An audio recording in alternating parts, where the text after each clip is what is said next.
present and all things that are yet to come. I also know all living entities, but me no one knows. So in the previous verse, Krishna said that everyone cannot understand me because I keep myself covered by my internal potency.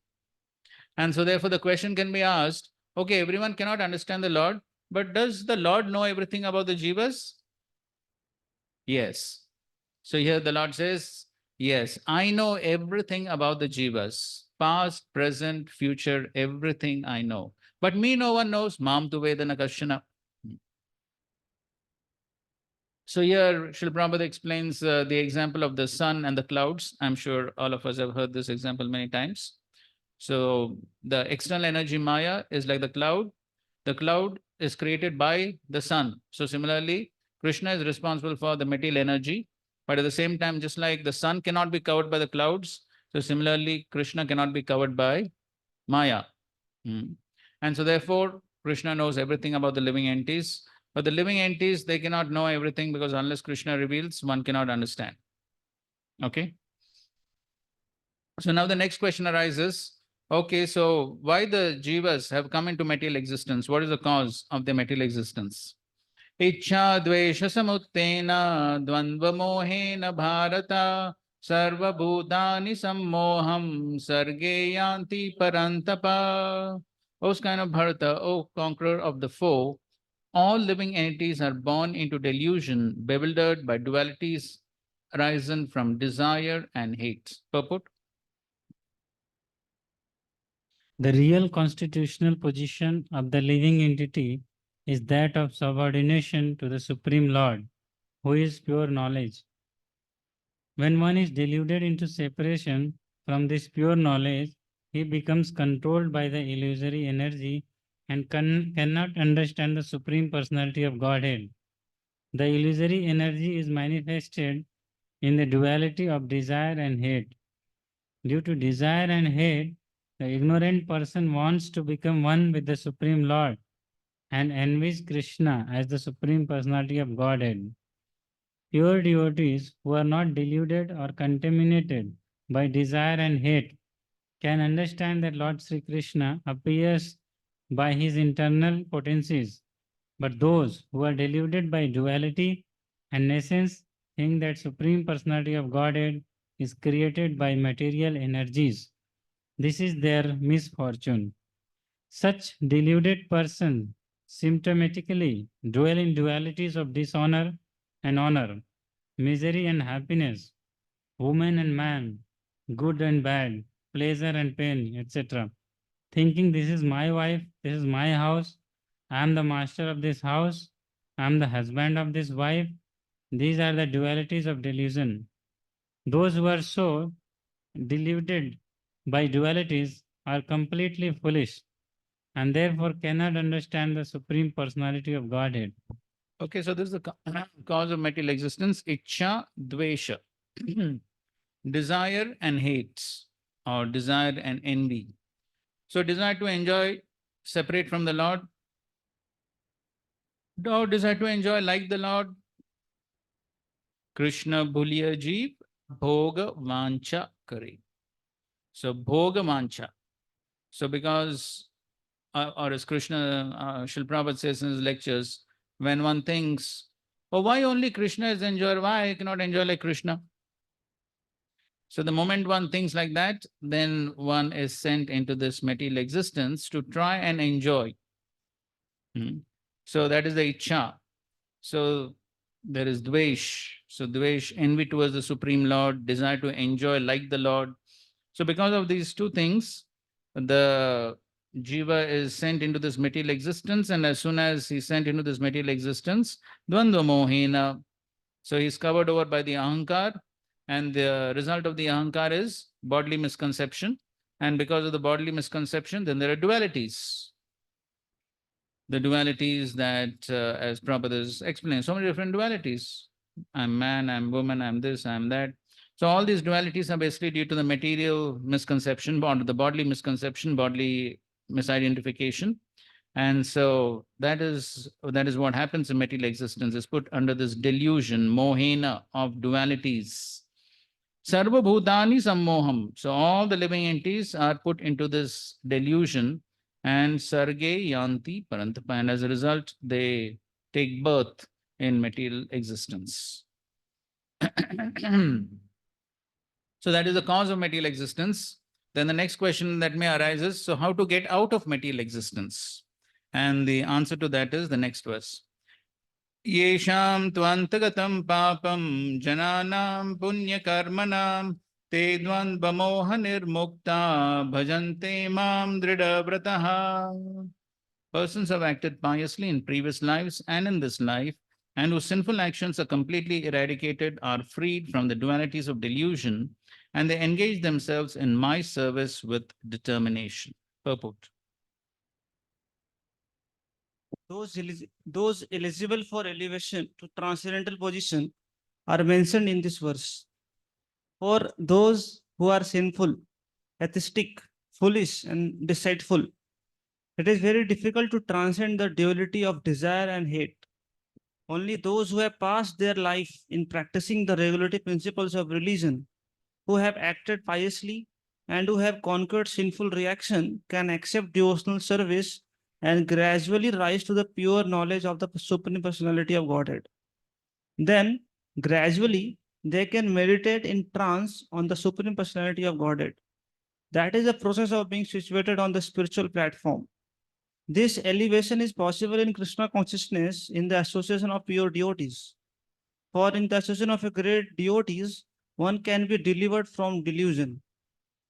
It is stated in the Srimad Bhagavatam 552, if one actually wants to be liberated, he must render service to the devotees. Mahat sevam dwar ahur vimukta. But one who associates with materialistic people is on the path leading to the darkest region of existence. Tamo dwaram yositam sangi sangam. All the devotees of the Lord traverse this earth to recover the conditioned souls from their delusion. The impersonalists do not know that forgetting their constitutional position as subordinate to the Supreme Lord is the greatest violations of God's law.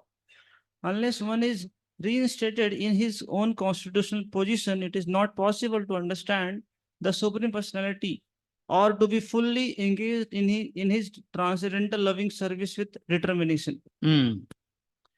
So how to get out of material existence is described over here. Yesham tva antagatam papam. So when one completely gives up all sinful activities, and jananam punya karmanam, and he performs punya karma.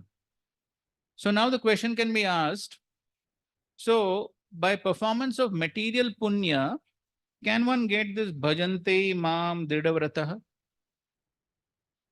By material punya, material punya, giving charity or distributing food, clothing, this, that, so many pious activities, material pious activities. So by material pious activities, can one get entrance into devotional service? Why not?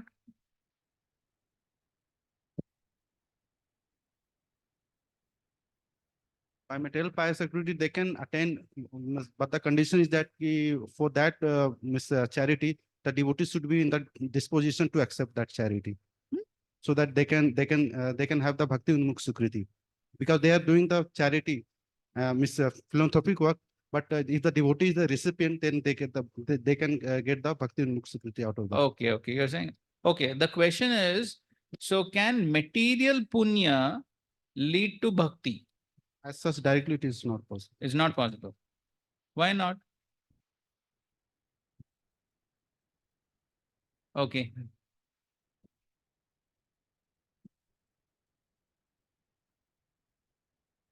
One thing is, whether it is punya, first it has to be a prescribed duty one is performing. It should come under the regulations of scriptures. What are pious activity? I mean, standardizing. Then, if someone is doing punya, then whether he's doing with an expectation because when we go back to karma kanda, there also a person does charity, he does his prescribed duties, whether he's a brahmana, kshatriya, and all, he does it. But again, whether it will lead to bhakti or not depends upon how he goes ahead. What does that mean? With what intention he does? Because he does mental pious activities with a, we have discussed earlier in Karma Kanda section. If he does with material motives, he gets that, whether it is higher plant systems. Okay. So material punya. So why one does material punya in the first place?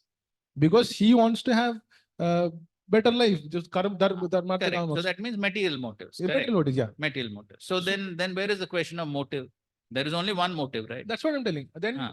I said no.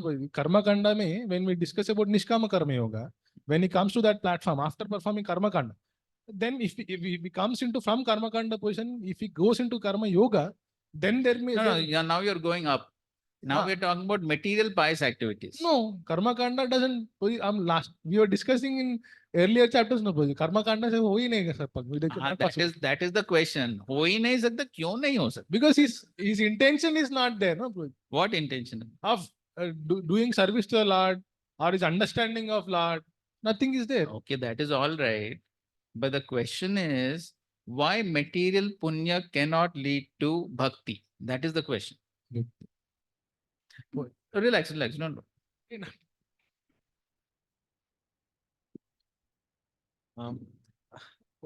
Whatever someone does in material plane, he will remain in the material plane. But bhakti is somewhat a transcendental plane.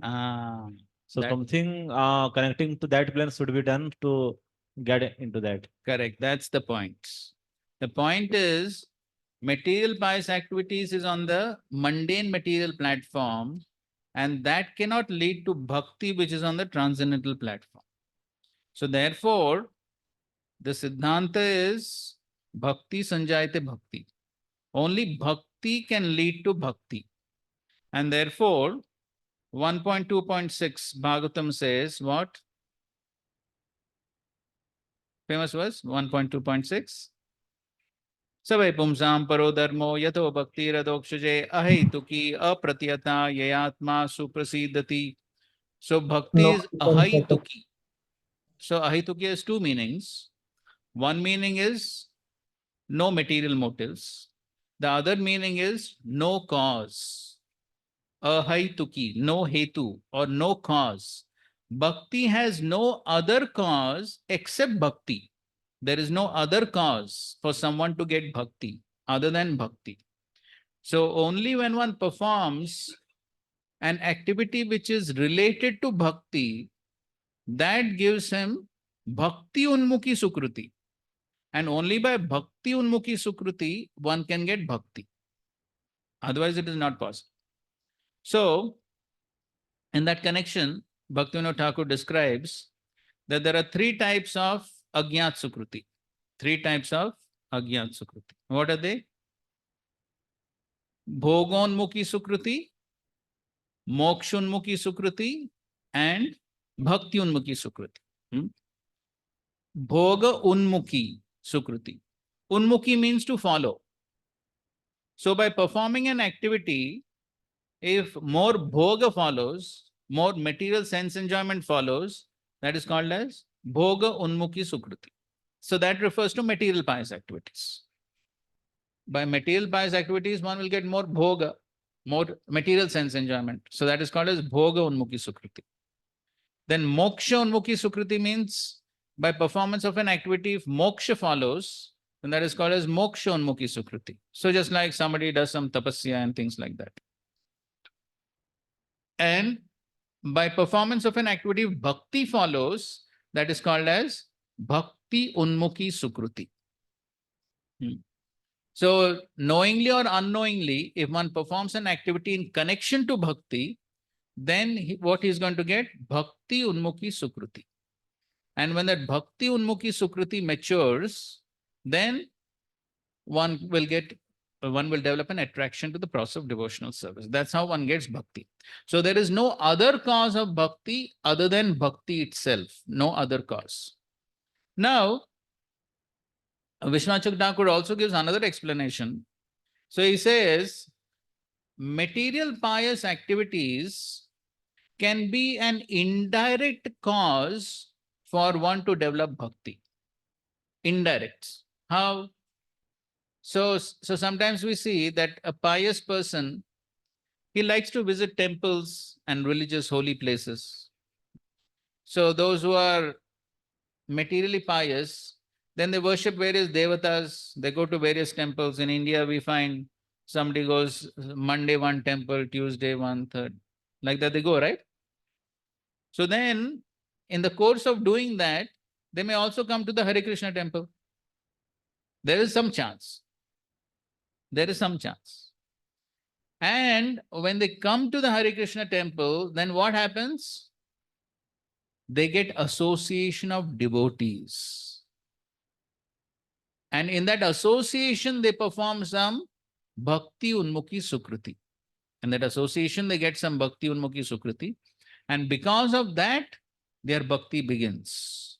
And they progress in Bhakti. And ultimately, because of that Bhakti Sukriti only, one develops determination to practice Bhakti. So that to the degree the Bhakti Sukriti increases, to that degree, the determination, bhajante mam dridavratah, the determination to practice devotional service increases as the Bhakti Sukriti increases.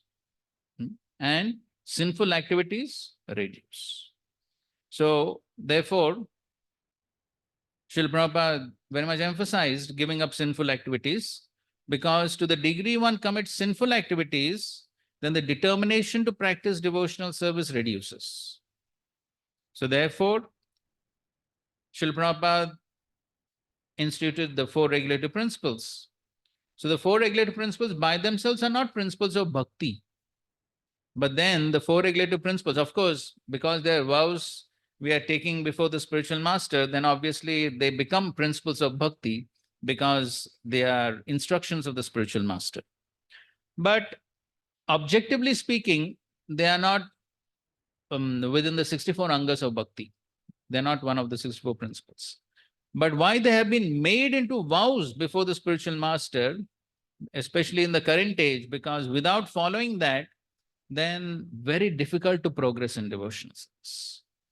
And that is why Srila Prabhupada made them vows before the spiritual master, and thus they become principles of bhakti itself because they are instructions of the spiritual master. And therefore we find in the purport Srila Prabhupada is quoting from the 5th canto, Mahat Sevam Dwaram Ahur Vimuktes Tamo Dwaram Yoshitam Sangi Sangam. Because in that association of devotees, the bhakti punya increases.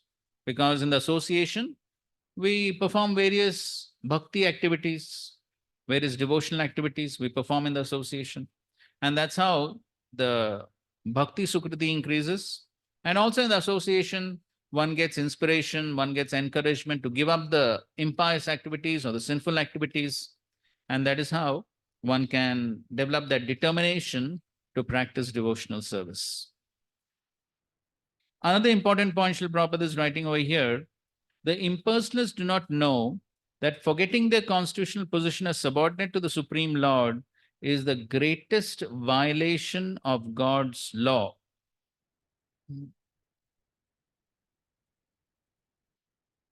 In the Nectar of Devotion, Srila Prabhupada gives a very broad understanding of material desire. Anybody knows?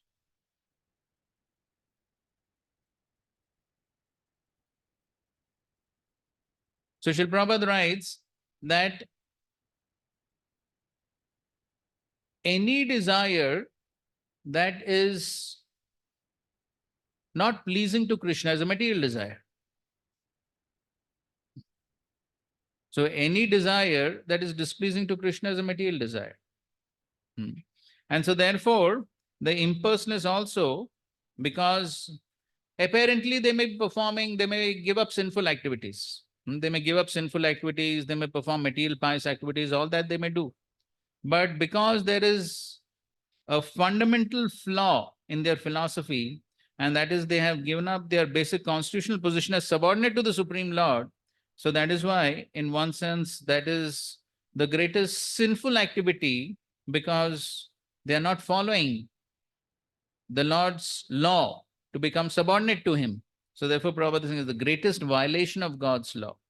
And therefore, for the impersonalists also, who do not accept subordination to the Supreme Lord, then the basic concept, the fundamental concept itself is wrong. Then after that, whatever they do, everything becomes displeasing to the Lord. Therefore, we read about Raghunath Bhatta Goswami and that Ramdas. You know that story, right? So he was chanting the holy names. Day and night he was chanting Ram's name. But still Chaitanya Mahaprabhu was not pleased. Why? Because there's a basic flaw in the motivation, in the intention of doing that. And so therefore, Prabhupada is saying that is the greatest violation of God's law, to think of becoming God rather than subordination to the Lord. And so therefore, even though the Mayavadis may apparently may perform even devotional activities, may have a nice service attitude, may do philanthropic work, may do so many other pious activities, but all that is useless because there is a fundamental flaw in the philosophy. Okay, so therefore, unless one is reinstated in his own constitutional position, it is not possible to understand the Supreme Personality or to be fully engaged in a transcendent loving service with determination. And so therefore, the important point is that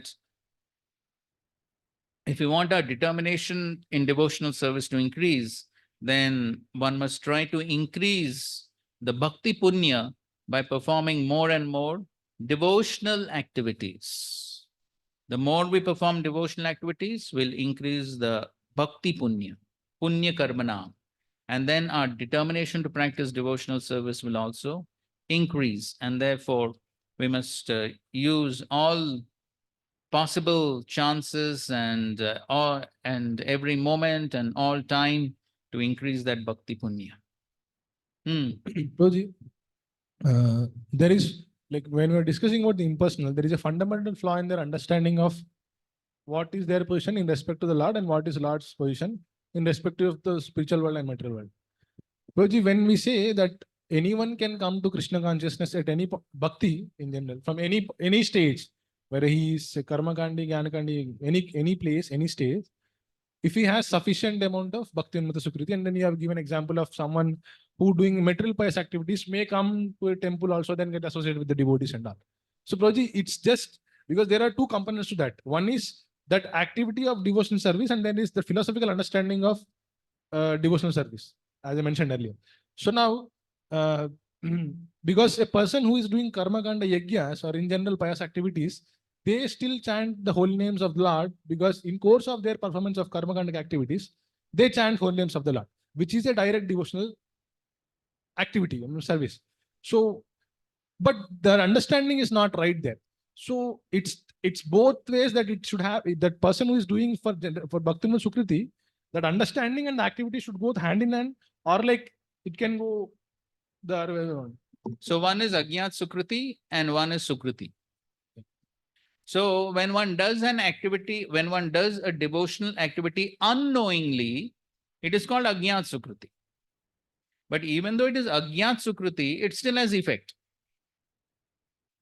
Yes, it is Bhakti Unmukhi Ajnat Sukriti.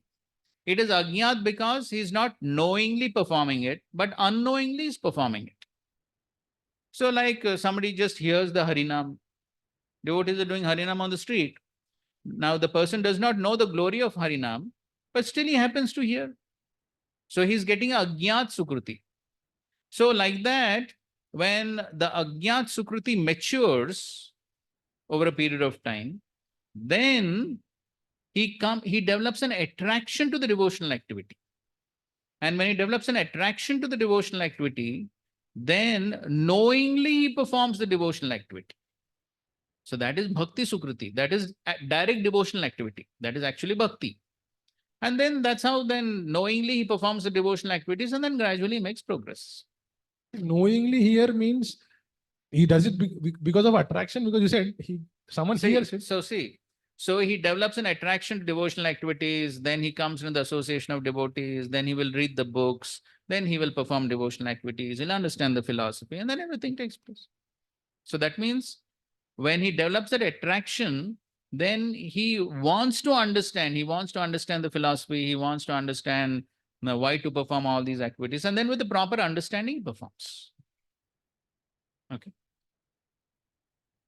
So initially, it may all be Ajnat Sukriti, but then gradually as it matures, then it comes to the proper bhakti activities. Bhajan Kriya.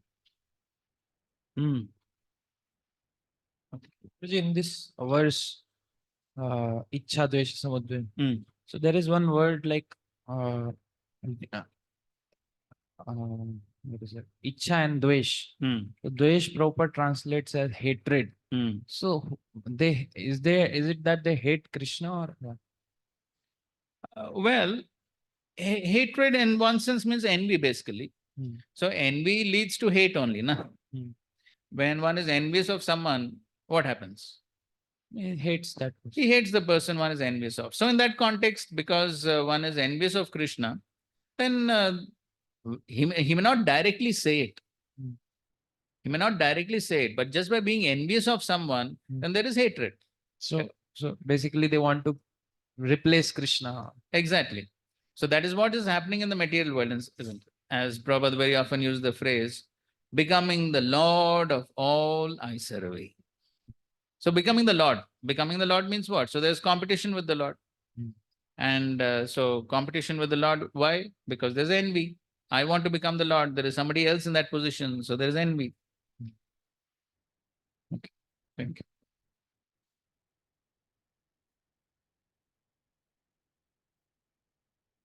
And that is the reason, as long as that envy is there, the proper taste for devotional activities does not arise. Because as long as the envy is there, then when there is glorification of the person I'm envious of, why that person is being glorified? If you're envious of someone and that person is being glorified, how you feel? Whoever is glorifying, you'll think the person is crazy. How is glorifying such a person? So that is the same reason why in Bhagavad Gita class, Bhagavatam class, there's sleepiness, correct?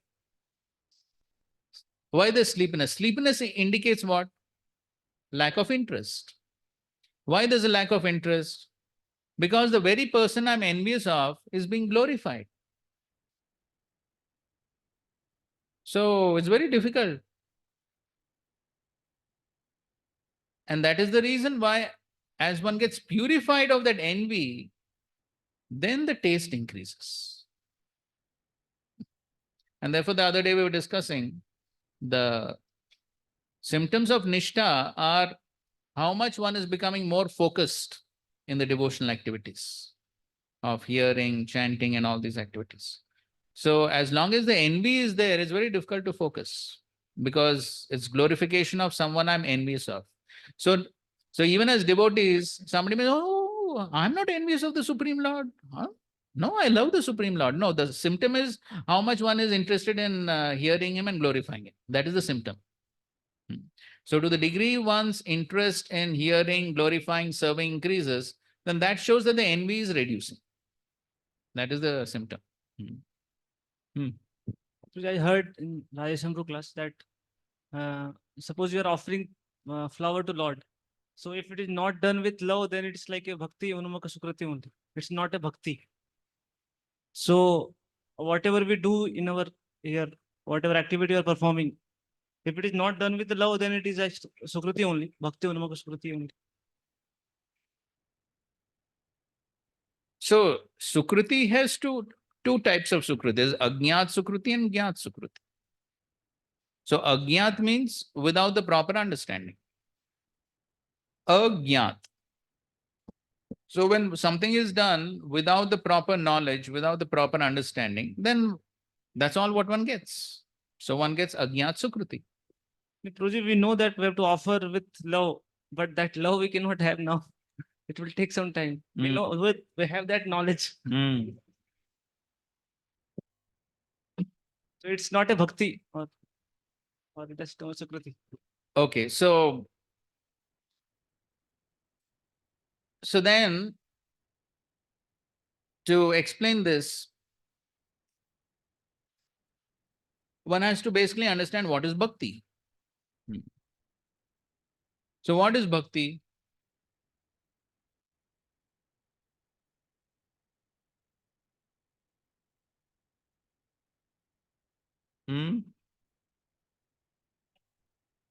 So the basic definition of pure devotional service is Anya Vilashita Shunyam Jnana Karmadi Anavritam Anukulyena Krishna Anushilanam Bhakti Ruttama.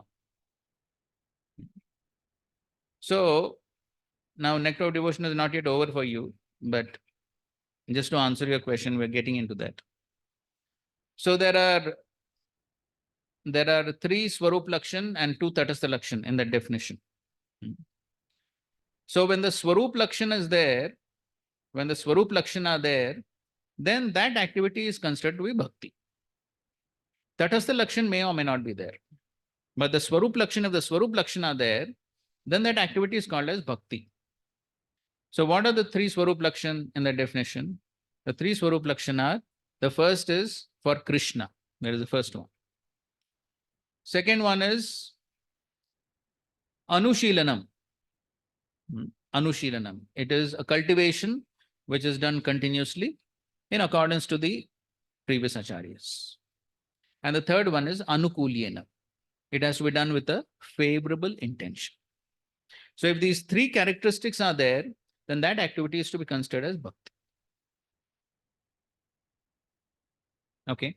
So if we're doing the activity for Krishna, correct? We're doing the activity for Krishna with the understanding that Krishna is Supreme Personality of God, correct? Then we are also doing it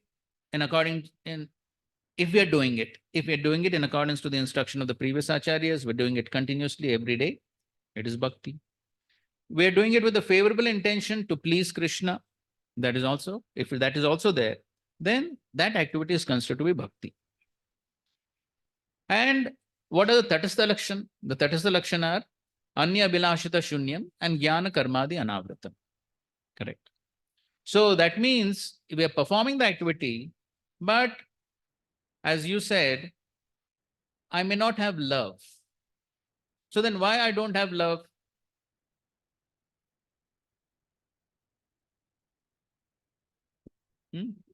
Not purified still. Okay, not purified means what is there? You have anarthas and all. Yes, material contamination, right? So because there is material contamination, I don't have love. That means the Anya Abhilashita Shunyam factor is not being fulfilled. Correct? That is Tatastha Lakshan. So therefore, when we are performing devotional activities with the right intention, with the right goal, with the right understanding, that activity is called as pure devotional service. Even though in the present moment, the love may not have developed. Now, you can't expect that to develop also, right? You can't expect that to develop overnight. That's obviously going to take time. But my intention and goal is to develop. So because my intention is correct, my goal is correct, and I'm also trying to become free from the material desires. So therefore, that activity which is done in accordance to the instructions of the previous acharyas for the purpose of pleasing Krishna, favorable intention to please Krishna, with the understanding that Krishna is the Supreme Personality of Godhead, then that activity is to be considered pure devotional activity. Okay. Okay. So now we go to the 29th verse. Jara marana mokshaya mamashritya yatanti ye te brahma tadvidu kritsnam adhyatmam karma chakilam. Intelligent persons who are endeavoring for liberation from old age and death take refuge in me in devotional service. They're actually Brahman because they entirely know everything about transcendental activities. So here, he's talking about those who are practicing devotional service with the desire for liberation. Jara marana mokshaya, mam ashriti yatantiye. So therefore, so in the various, we were talking about karma mishra bhakti, jnana mishra bhakti. So this is also a type of contamination when the practice of devotional service, that is a desire for moksha or liberation. And but in any case, as long as they approach the Supreme Lord for that, they're taking refuge. Mam ashritya yatantiye. And because they take shelter of the Supreme Lord, Krishna says they're actually Brahman. Why they're Brahman? Because they're approaching the Supreme Lord. So therefore, they're also on the spiritual platform, the transcendental platform. Te Brahma Tad Vidu Kritsnam Adhyatmam Karma Chakilam. So therefore, they are also said to be on the transcendental platform because they entirely know everything about transcendental activities. And that is the reason why they're approaching the Supreme Lord, they're taking shelter of the Supreme Lord. But they also have a desire for liberation, and that is basically getting free from Jara Marana, that is old age, disease, death, and all these things. Okay, so of course, as we know, when it comes to pure devotional service, then Chaitanya Mahaprabhu goes one step ahead in the 4th verse of the Shikshashtakam by saying, yes, Mama Janmani Janmani. So therefore, pure devotee does not even aspire for liberation. So therefore, this is, but then this is also ultimately devotional service, but it also comes within the category of mixed devotional service. But then still, Krishna is appreciating the person who performs this type of devotional service because he is approaching the Supreme Lord, and therefore Krishna says he is Brahman. As Prabhupada in the purport is saying, it is said that one should understand that he is Brahman, spirit soul. This Brahman conception of life is also in devotional service as described in this verse. The pure devotees are transcendently situated on the Brahman platform and they know everything about transcendental activities.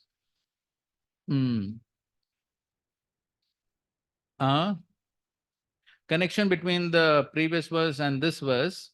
So basically, here in the previous verse, he has described how one can practice devotional service with great determination and get out of material existence. And so therefore, in this verse, he's talking about devotees who perform devotional service with the intention to get out of material existence. Te dvandva moha nirmukta. That is getting out of material existence, right? Material existence is full of dvandva and moha. And so therefore, by performance of devotional service, one can come out of material existence, which is full of dvandva and moha. And so in this verse, he's talking about those devotees who practice devotional service for the purpose of getting free from the material existence. But then Krishna is appreciating them and saying that they are also on the transcendental platform because they are approaching the Supreme Lord, Brahman. So further down, Prabhupada writes, even the less intelligent Brahman realized persons, okay, we'll go a little bit before that. 4 kinds of impure devotees who engage themselves in the transcendental service of the Lord achieve their respective goals. And by the grace of the Supreme Lord, when they're fully Krishna conscious, they actually enjoy spiritual association with the Supreme Lord. But those who are worshippers of demigods never reach the Supreme Lord in a supreme planet. Even the less intelligent Brahman realized persons cannot reach the supreme planet of Krishna known as Golok Vrindavan. Brahman realized persons who only understand impersonal Brahman. Only persons who perform activities in Krishna consciousness, Mam Ashritya, are actually entitled to be called Brahman because they're actually endeavoring to reach the Krishna planet. Such persons have no misgivings about Krishna and thus they are factually Brahman. Those who are engaged in worshipping the form or archa of the Lord, or who are engaged in meditation on the Lord simply for liberation from material bondage, also know by the grace of the Lord the purports of Brahman, Adibhuta, etc. explained by the Lord in the next chapter. 30. Sadi bhutadi devam mam sadi yagyam cha ye viduhu prayanakale pichamam te vidur yukta chetasaha. Those in full consciousness of me, who know me, the Supreme Lord, to be the governing principle of the material manifestation of the demigods and of all methods and sacrifice, can understand and know me, the Supreme Personality of Godhead, even at the time of death. And finally, Krishna concludes the chapter by saying that those who have the proper understanding of him, so there were those who understand Sa Adibhuta, Adidevam, Sa Adi Yagyam. So those who understand that how Krishna is the governing principle of the material manifestation, he's controlling the material world. He's also controlling all the demigods. He's in charge of the demigods. He's the enjoyer of all the sacrifices, Adi Yagyam. So one who has this proper understanding of Krishna, the result will be Prayana Kale, at the time of Prayan, at the time of going out of this material world, they will be able to remember Yukta Chetasaha. Their minds will be fixed on Krishna, and that is how they can ultimately go back to Krishna.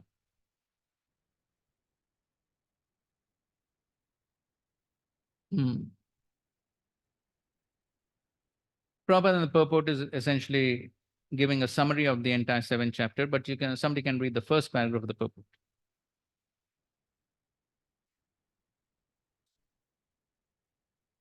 Purport.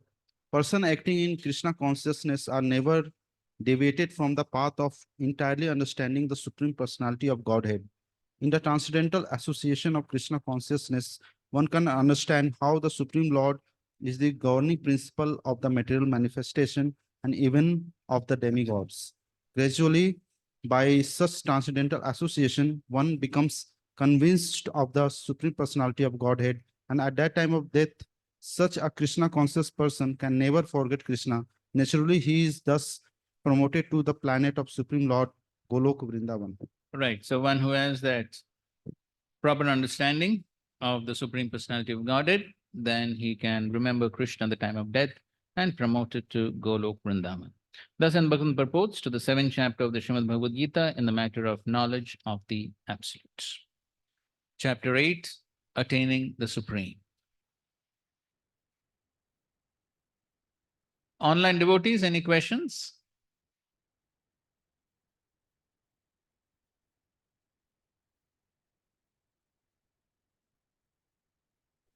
Roji, I had one question that when we're discussing about the determination. Somebody is saying something but can't hear. Hare Krishna. Hare Krishna.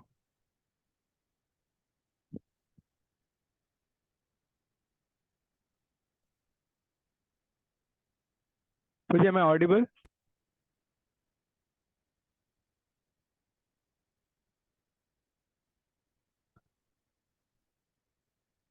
Hare Krishna, Hare Krishna, Krishna Krishna, Hare Hare. Okay, Prabhuji, I was saying, you are able to hear me, Prabhuji? Hare Krishna, What happened? Can't increase the volume, huh? Hare Krishna. Yes, Prabhu. Pratik Prabhu, audible Prabhu. No, I think. Some no, issue but- at their end. They are fixing it. Okay.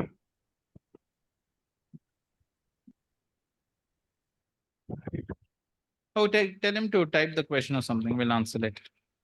Okay, I'll type the question. Pratik Prabhu, voice Yes, वो आवाज आ रहा है कहिए बोलूं मैं?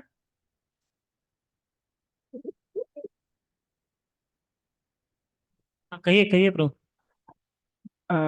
I was saying that as we are discussing it regarding determination, which one increases because of increasing bhakti punya. So, when we commit sin, then determination decreases. The one determination, one is not able to have that determination. But I was asking, is there any other reasons apart from committing sins where one's determinations are decreased in devotional service? Good. That's a good question.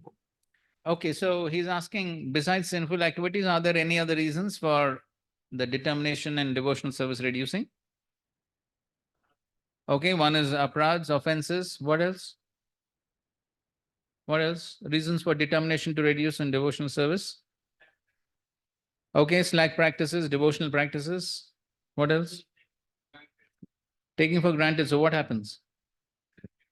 Like very lenient and lazy. While Okay, laziness, then any other reasons?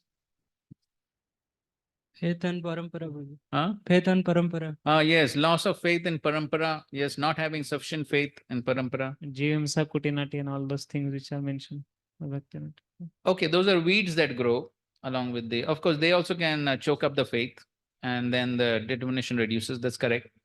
Huh? Yes, philosophical deviations. Yes. Yes.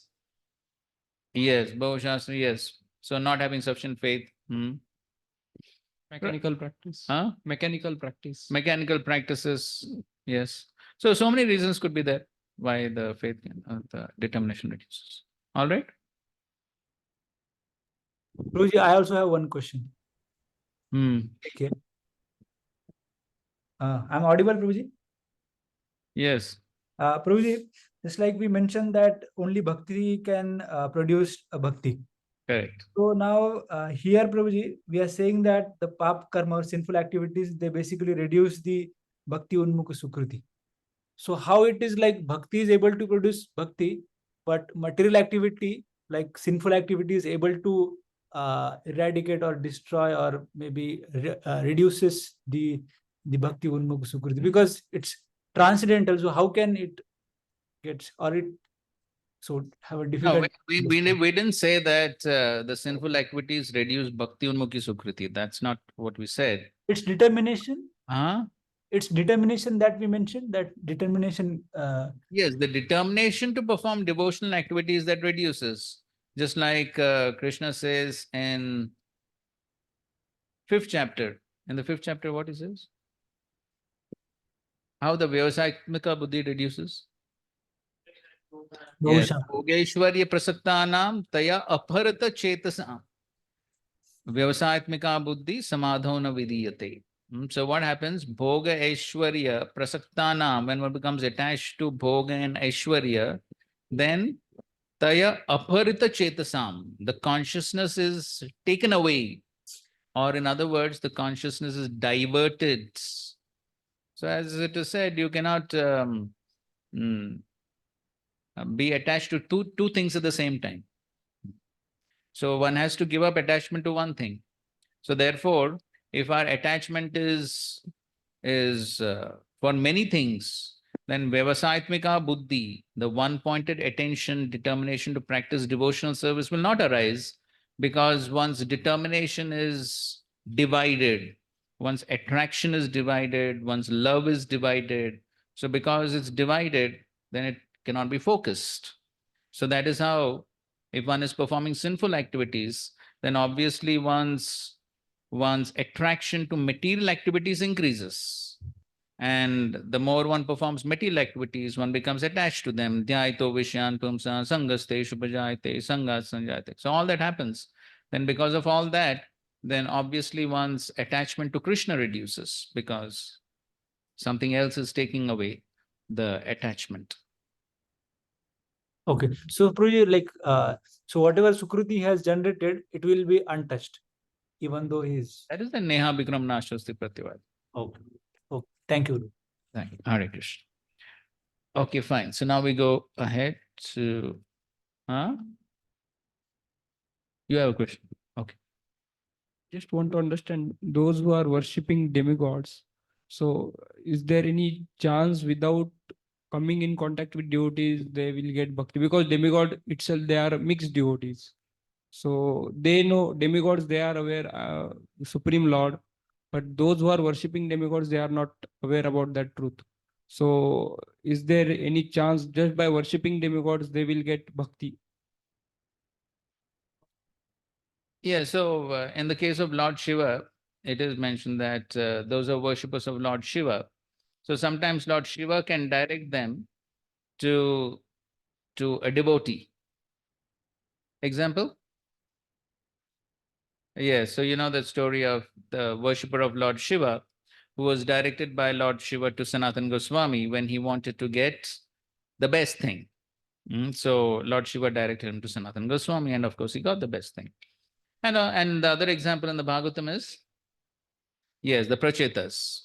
So the Prachetas also, they got from Lord Shiva the way to practice pure devotional service. So Lord Shiva being a pure devotee, then sometimes Lord Shiva directs someone to pure devotional service, especially one is worshipping him without material desires. That's the only possibility we hear of. Otherwise, in most cases, because the other devatas, they are themselves are not pure. So therefore, they just do business. You give me my fee, and I'll give you fulfill your desire. Business finished, finished.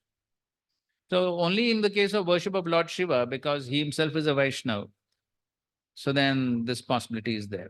Otherwise, one has to come into the association of a devotee and get devotional service. Okay. Chapter 8, Akshara Brahma Yoga, attaining the Supreme. Okay, sections of this chapter. So 1 to 4, Krishna answers Arjuna's questions. 5 to 9, remembering Krishna. 10 to 13 is Yoga Mishra Bhakti. 14 to 16 is pure devotional service. 17 to 22, comparing the material and spiritual worlds. 23 to 28, the supremacy of devotion in attaining the supreme. Okay, let's recite the first two verses. Arjuna uvacha kim tad brahma kim adhyatmam kim karma purushottama adibhutam cha kim proktam adidaivam kim uchyate. Arjuna inquired, "O my Lord, O Supreme Person, what is Brahman? What is the self? What are the fruitive activities? What is this material manifestation? And what are the demigods? Please explain this to me." Text 2.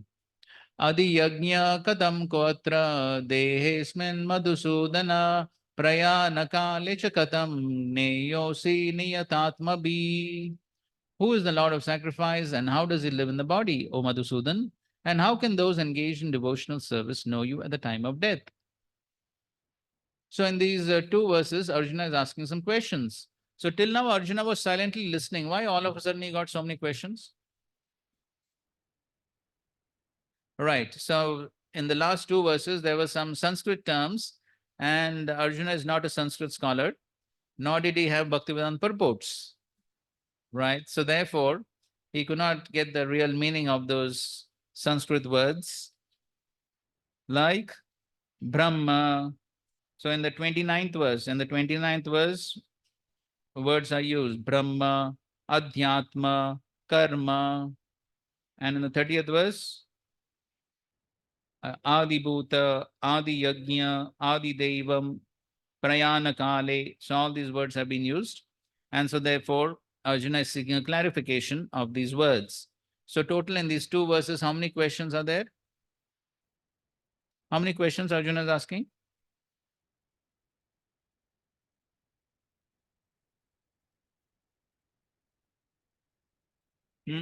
Yes, total 8 questions. 5 in the first verse and 3 in the second verse. So total 8 questions have been asked. And then Krishna begins to reply. Okay. So in the purport of the first verse, Prabhupada writes, Arjuna has addressed the Supreme Person as Purushottama, Supreme Person, which means that he was putting these questions not simply to a friend, but to the Supreme Person, knowing him to be the supreme authority, able to give definitive answers. Okay. Now, second paragraph, purports. Again, Arjuna in the second paragraph, Arjuna addresses the Lord as Madhusudan because Krishna once killed a demon named Madhu. Actually, these questions, which are of the nature of doubts, should not have arisen in the mind of Arjuna because Arjuna is a Krishna conscious devotee. Therefore, these doubts are like demons. Since Krishna is so expert in killing demons, Arjuna here addresses him as Madhusudan so that Krishna might kill the demoniac doubts that arise in Arjuna's mind. Okay, so we also read in the 4th chapter where Krishna says, Samshayatma Vinash. So when there are too many samshayas, when there are too many doubts, then progress becomes very difficult. So therefore, doubts should be immediately clarified. Otherwise, they will act like demons and destroy one's bhakti because the doubts destroy faith. The faith is destroyed by the doubts. And then one will always be doubting. One's progress cannot be quick.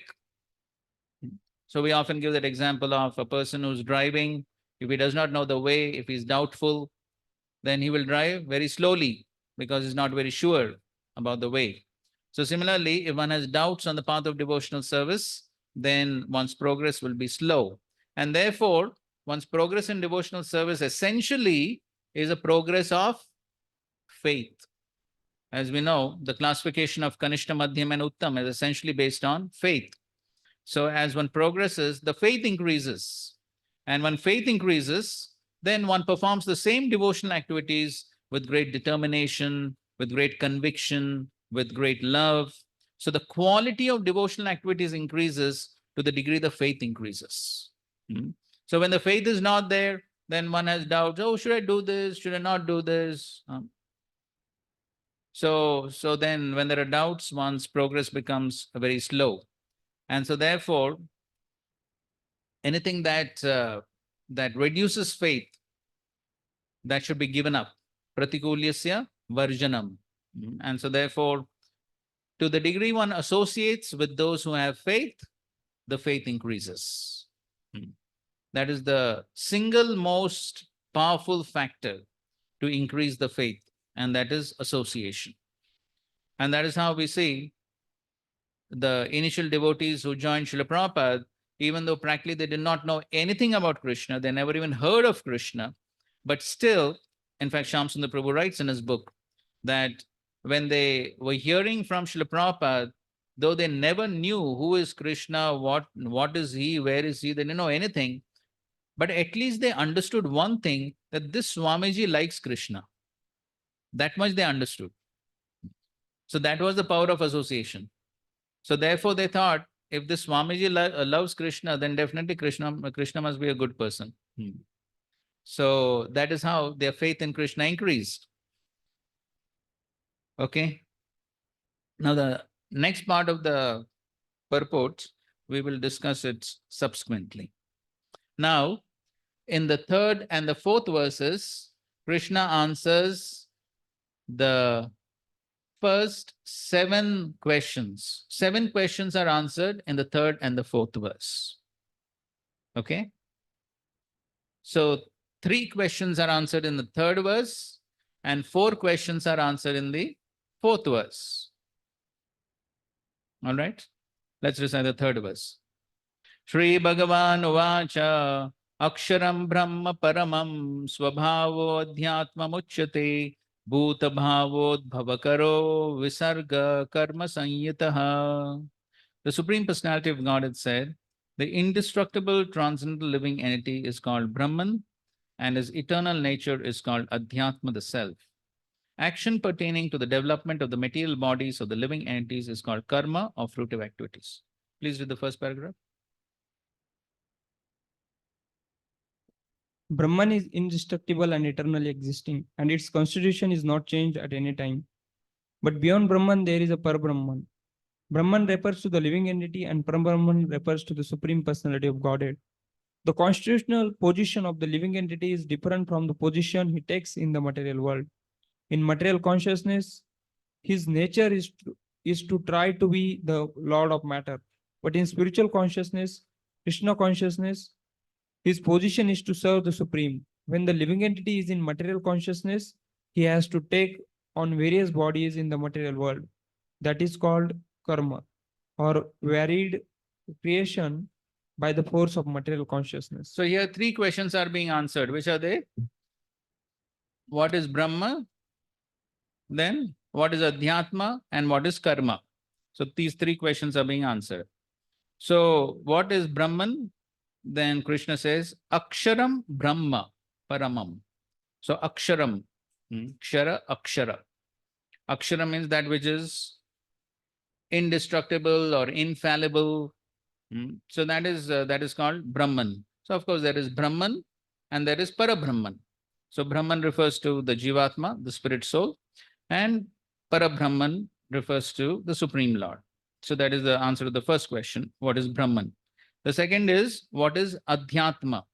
Swabhavo Adhyatmam Uchyate. Swabhava, the nature of the Jiva, that is called as Adhyatma. So of course we know the eternal nature of the Jiva is Jiva Swarupa Krishna and Nitya Das. That is the eternal constitutional position of the Jiva. But in the material world, that gets covered over by material consciousness. And in material consciousness, then he performs different activities. And because of those different activities, he takes on different bodies. And so that is basically what is called as karma. So when he's in material consciousness, he has to take on various bodies in the material world. That is called as karma. Now, and then Prabhupada explains how he gets different bodies in the 8.4 million species of life, all that. Now, in order to explain this karma, Srila Prabhupada quotes something from the Chandogya Upanishad. So read that paragraph, those 2 paragraphs. The Chandogya Upanishad describes. The Chandogya Upanishad describes the Vedic sacrificial process. On the sacrificial altar, 5 kinds of offerings are made into 5 kinds of fire. The 5 kinds of fire are conceived of as the heavenly planets, clouds, the earth, man, and woman. And the five kinds of sacrificial offerings are faith, the enjoyer on the moon, rains, grains, and semen. In the process of sacrifice, the living entity makes specific sacrifices to attain specific heavenly planets and consequently reaches them. When the merit of sacrifice is exhausted, the living entity descends to earth in the form of rain, then takes on the form of grains, and the grains are eaten by man and transformed into semen, which impregnates a woman. And thus the living entity once again attains the human form to perform sacrifice and so repeat the same cycle. In this way, the living entity perpetually comes and goes on the material path. The Krishna conscious person, however, avoids such sacrifices. He takes directly to Krishna consciousness and thereby prepares himself to return to Godhead. Okay, so this is the cycle of sacrifice, and that is when one performs pious activities. So one performs pious activities according to the Karma Kanda section of the Vedas. Then one goes to the heavenly planets, the moon, and then he enjoys for a long time. When his punya gets exhausted, then these jivas, they come down through the clouds, then into the rain, then the grains are eaten by man and then a woman, and then the child will be born, and then if he performs pious activities, then again the cycle continues. So this is karma. This is basically punya karma, because of punya karma, and this is how the cycle takes place. Okay? Fine. So 3 questions have been answered in the 3rd verse. Now 4 questions are answered in the 4th verse. Adibhutam ksharo bhava purushascha devatam adi yagnyohamevatra dehe deha britamvara. O best of the embodied beings, the physical nature which is constantly changing is called Adibhuta, the material manifestation. The universal form of the Lord, which includes all the demigods like those of the sun and the moon, is called Adideva. And I, the Supreme Lord, represented as the super soul in the heart of every embodied being, am called Adiyagya, the Lord of sacrifice. Okay, read this first paragraph of the purport. Okay, there's only one paragraph.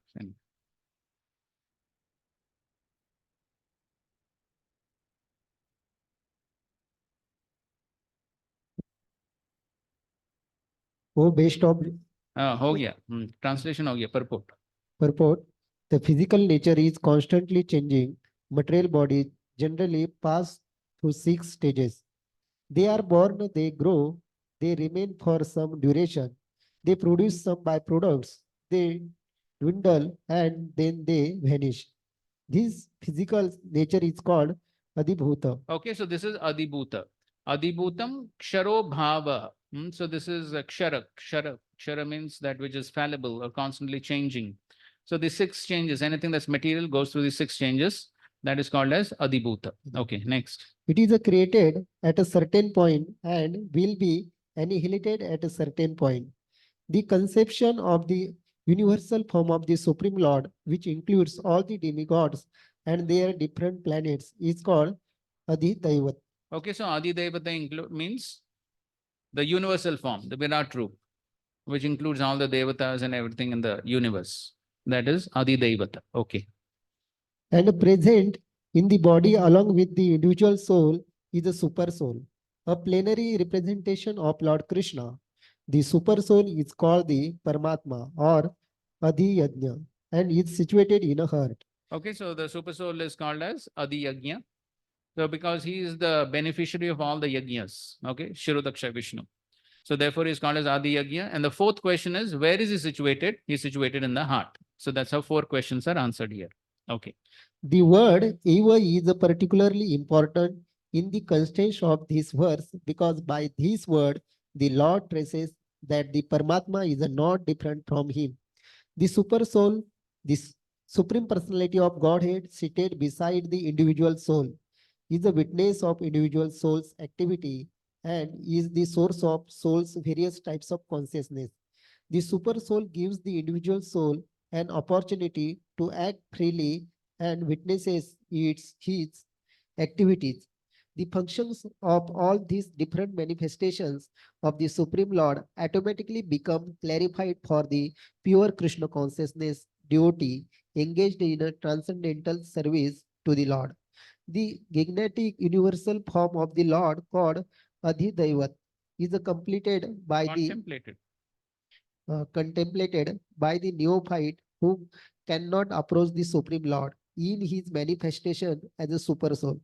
The neophyte is advised to contemplate the universal form or Virat Purush, whose legs are considered the lower planets, whose eyes are considered the sun and moon, and whose head is considered the upper planetary system. So in any case, the description of the Virat Purush we'll discuss in the 11th chapter. So, but then basically 4 questions are answered in the 4th verse. Okay, fine. We'll take a break and continue. Hare Krishna.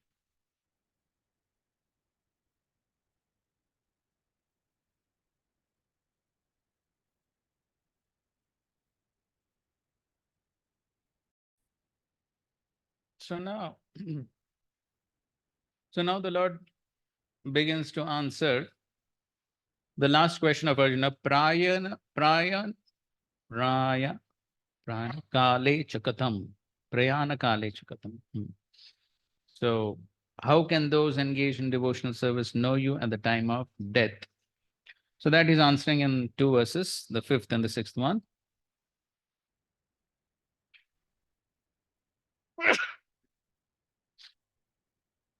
Antakale cha mameva smaran muktva kalevaram ya prayati samadbhavam yati nastyatra samshayaha. And whoever at the end of his life quits his body, remembering me alone, at once attains my nature. Of this there is no doubt. Purport.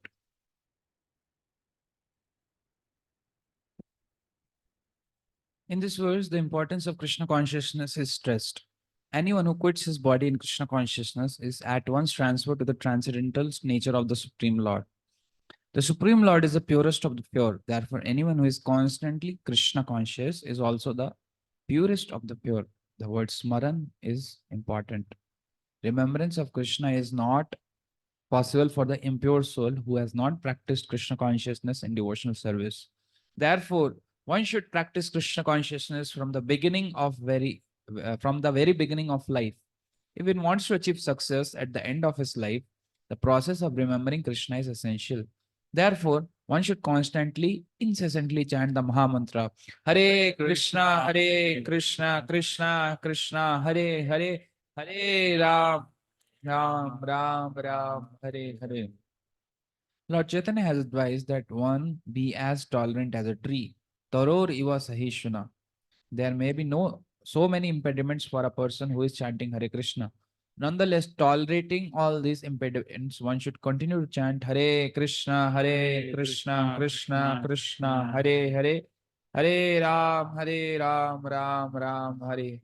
So that at the end of one's life, one can have full benefit of Krishna consciousness. Okay, we'll read the next verse also. Yam yam vapi smaran bhavam tyajatyante kalevaram tam tam evaiti kaunteya sada tad bhava bhavitaha. Whatever state of being one remembers when he quits his body, O son of Kunti, that state he will attain without fail. Purport. The process of changing one's nature at the critical moment of death is here explained. A person who, at the end of his life, quits his body thinking of Krishna attains the transcendental nature of the Supreme Lord. But it is not true that a person who thinks of something other than Krishna attains the same transcendental state. That is a point we should note very carefully. How can one die in the proper state of mind? Maharaj Bharat, although a great personality, thought of a deer at the end of his life, and so in his next life he was transferred into the body of a deer. Although as a deer he remembered his past activity, he had to accept that animal body. Of course, one's thoughts during the course of one's life accumulate the influence one's thought at the moment of death. So this life creates one's next life. If in one's present life one lives in the mode of goodness and always thinks of Krishna, it is possible for one to remember Krishna at the end of one's life. That will help one be transferred to the transcendental nature of Krishna. If one is transcendently absorbed in Krishna's service, then his next body will be transcendental, spiritual, not material. Therefore, the chanting of Hare Krishna, Hare Krishna, Krishna Krishna, Hare Hare, Hare Ram, Ram Ram, Hare Hare It is the best process for successfully changing one's state of being at the end of one's life. Yes. So these two verses are very important. Of course, most of you may have heard many lectures on these verses and this topic. But here you can see that Srila Prabhupada is repeating the Hare Krishna Mahamantra many times in these purports. Why? Because the title of the chapter is Attaining the Supreme. So this is the Abhidheya, the process for attaining the Supreme. So because in Kali Yuga, the main process is Harinam Sankirtan. So that is why Prabhupada repeats this Hare Krishna Mahamantra many times in these purports, because that is the Abhidheya for attaining the Supreme. So 2-3 important points that Srila Prabhupada is mentioning these purports. In the purport of the 5th verse, he says, the Supreme Lord is the purest of the pure. Therefore, anyone who's constantly Krishna conscious is also the purest of the pure. What is Prabhupada's analogy to explain this point? If one wants to achieve the pure, one has to become pure.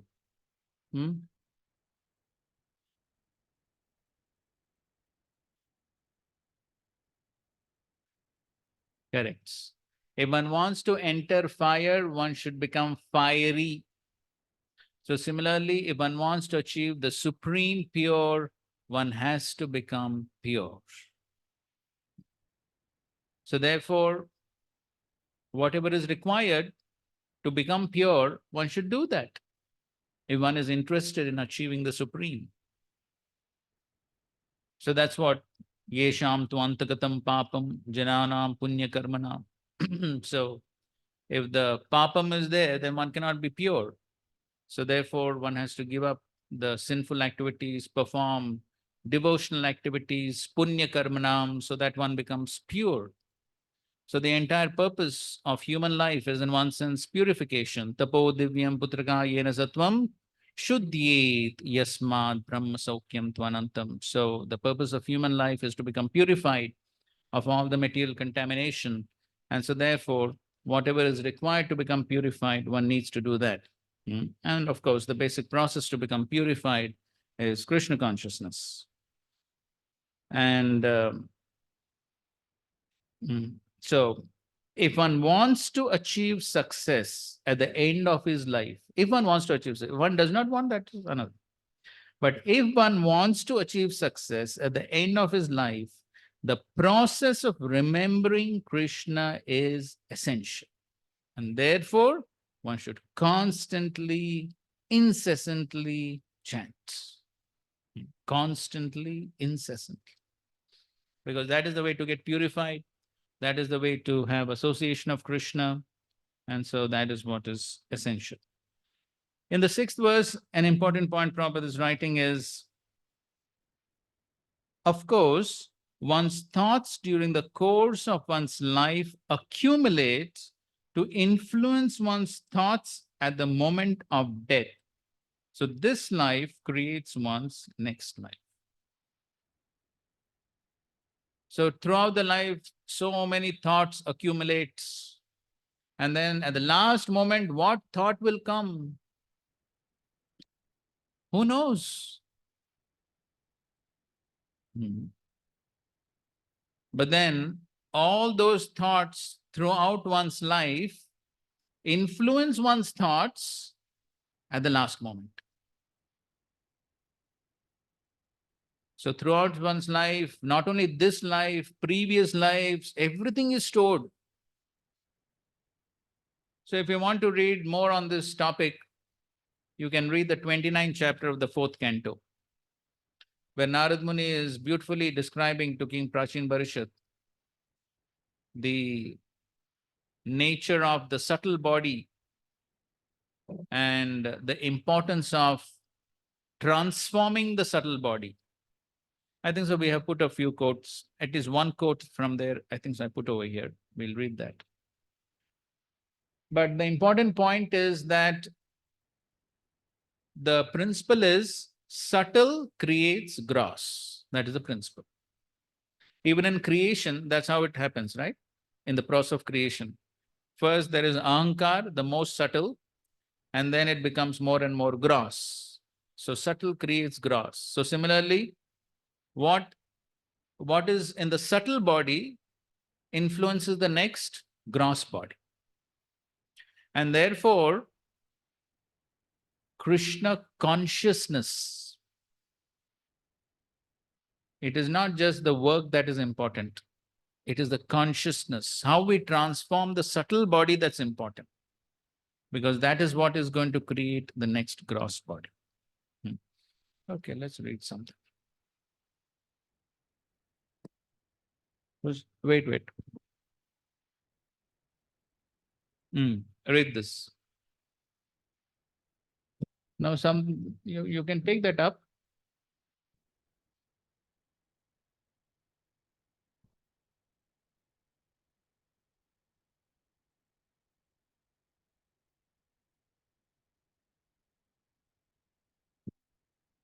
Because the mind is ultimately controlled by the Supreme Personality of Godhead, Krishna, the word apasmritihi is significant. Forgetfulness of one's own identity is called apasmritihi. The apasmriti can be controlled by the Supreme Lord, for the Lord says, Mattah smritir jnanam apohanam cha, from Bhagavad Gita 15.15. From me come remembrance, knowledge, and forgetfulness. Instead of allowing one to forget one's real position, Krishna can revive one's original identity at the time of one's death, even though the mind may be flickering. Although the mind may work imperfectly at the time of death, Krishna gives a devotee shelter at his lotus feet. Therefore, when a devotee gives up his body, the mind does not take him another material body to another material body. Tyaktva deham punarjanma naiti mameti. Bhagavad Gita 4.9. Rather, Krishna takes the devotee to the place where he is engaged in his pastimes, mameti, as we have already discussed in previous verses. One's consciousness, therefore, must always be absorbed in Krishna, and then one's life will be successful. Quoted from 10th Canto, 1st chapter, 41 verse. Okay, so Matta Smriti Jnanam Apohanam. So that remembrance of Krishna is also given by? Because Krishna and his remembrance are non-different. Everything is absolute. So therefore, one cannot think that simply by my own endeavor I will remember Krishna. That remembrance of Krishna is also dependent on Krishna.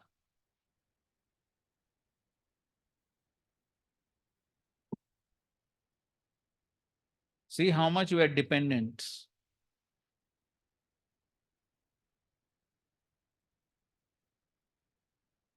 So, therefore, we were discussing these points before also.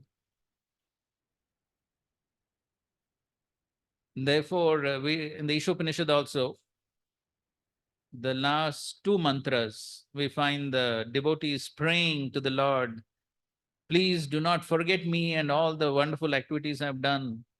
Please remember them. So, so the devotee understands that ultimately I'm totally dependent on Krishna. That's how one is dependent on Krishna's mercy. So we can try our best, but ultimately we are dependent. So as Prabhupada is writing here, because the mind is ultimately controlled by the Supreme Personality of Godhead. So we remember Krishna by the mind, but the mind is controlled by the Supreme Lord. That means the remembrance of Krishna is controlled by the Supreme Lord.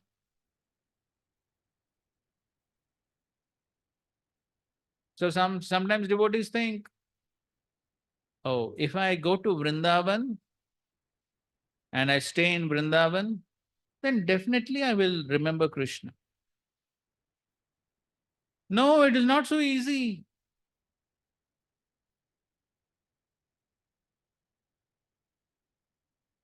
Srila Prabhupada explains in that 29th chapter of the 4th canto that how Since time immemorial, all the impressions are stored in the mind in chronological order.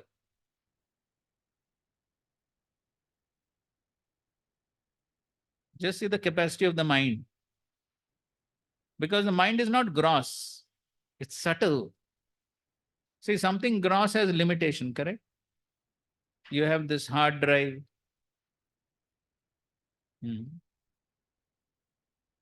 Maybe 100 GB or 1000 GB or whatever. But still, there is some limitation, correct? Because it is still gross. But mind, there are no physical boundaries. It is subtle. So therefore, unlimited impressions are stored within the mind. Since so many lifetimes. And Srila Prabhupada explains in those purports, for every desire that is stored within the mind, one will have to accept a material body to fulfill that desire.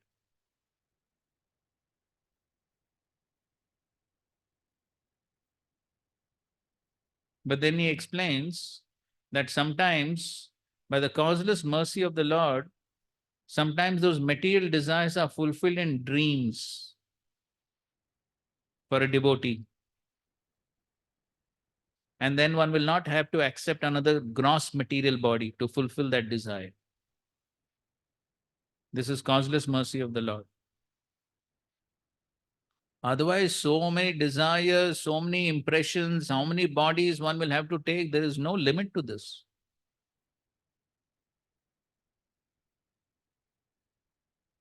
And so therefore, what we need to endeavor is that last sentence.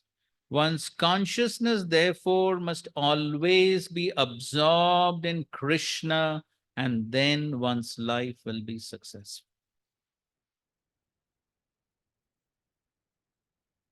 So that is what our endeavor needs to be.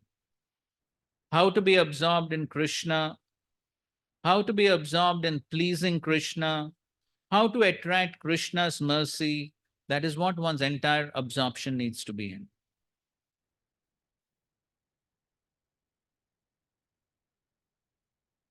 So if Krishna is pleased, so another important point here Prabhupada is writing, although the mind may work imperfectly at the time of death, Krishna gives a devotee shelter at his lotus feet.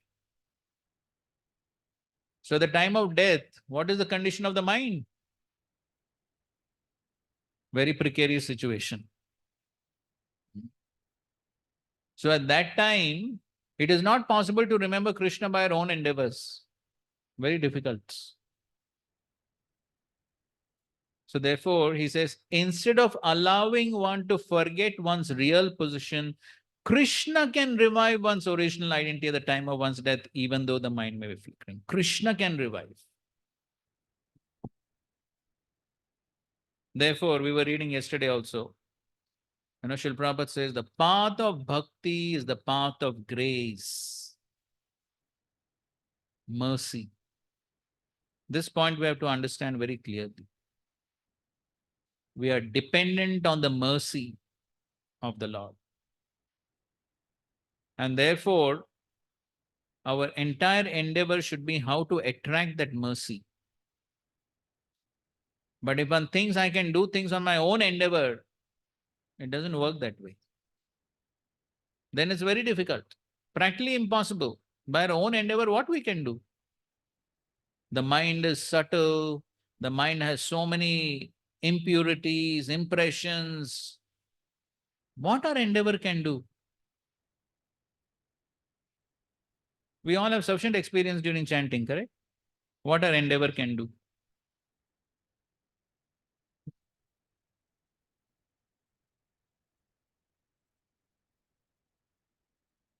In one lecture, His Holiness Bhakti Purushottam Maharaj was mentioning, so sometimes we see devotees, boys, during chanting that you can do all this. What will happen? The mind is subtle.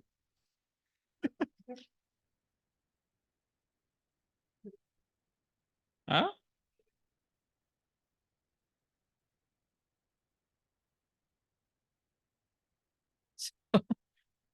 So all types of endeavors, maneuvers, all things.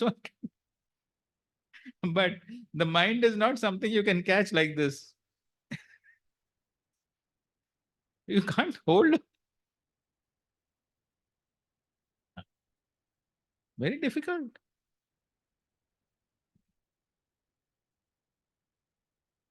So that's why we read in the 6th chapter when Arjuna says Shanchalami Mana Krishna, then what Krishna says? He says Asamshayam. Very true. What you said is very true. No doubt. The only solution is Abhyas. Abhyasena tu kaunte Vairagya. So the Abhyas is what is required. So that is the Abhyas. The Abhyas to focus the mind on Krishna. That endeavor. And at the same time, depending on Krishna. Depending upon Guru and Krishna. Both go together. Guru Krishna Prasade Paiva. Guru's mercy, Krishna's mercy always go together. How to attract Krishna's mercy, how to attract Vaishnava's mercy. So that is the main thing. If you're not focused on that, then one may think, oh, I will go to Vrindavan, I'll do this, I'll chant 64 rounds, I'll do this, I'll do that. Nothing can work. Unless Guru and Krishna are pleased, simply our own endeavors, nothing will work.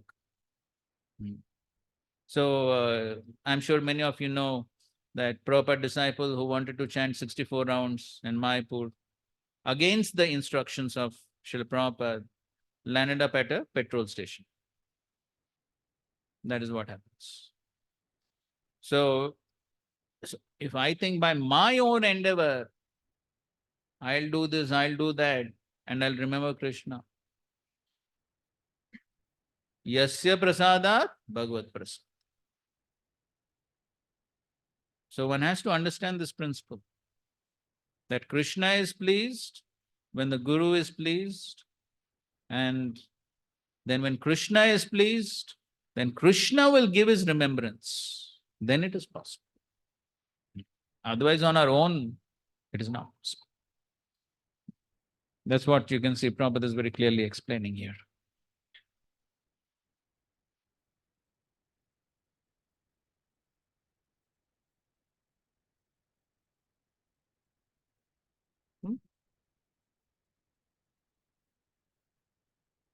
Okay, this is on the next verse. Okay, let's go to the next verse now. Anyway, just before that, I remembered this. I heard one from one proper disciple, maybe you heard it, of one devotee who was drowning in the Ganges. You heard this?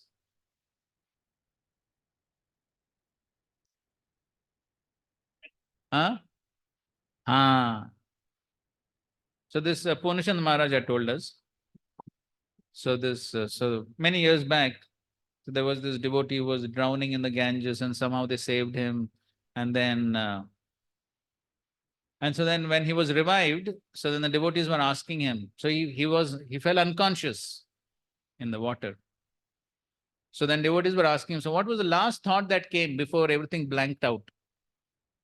And the devotee was feeling very shy to tell, but finally he told that the last thought that came was a beautiful advertisement of a soap. Soap advertisement. That was the last thing that came to him. So what will come at the last moment? Not within our hands. So many things we have seen, right? So many things, so many impressions. What will come up? So we are dependent.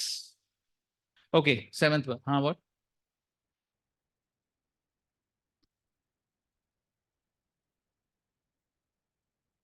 You see, but this is not the only factor. Like in one verse from Varaha Puran, Krishna says, even if my devotee forgets or due to some accident he could not remember me, I take the account of his all.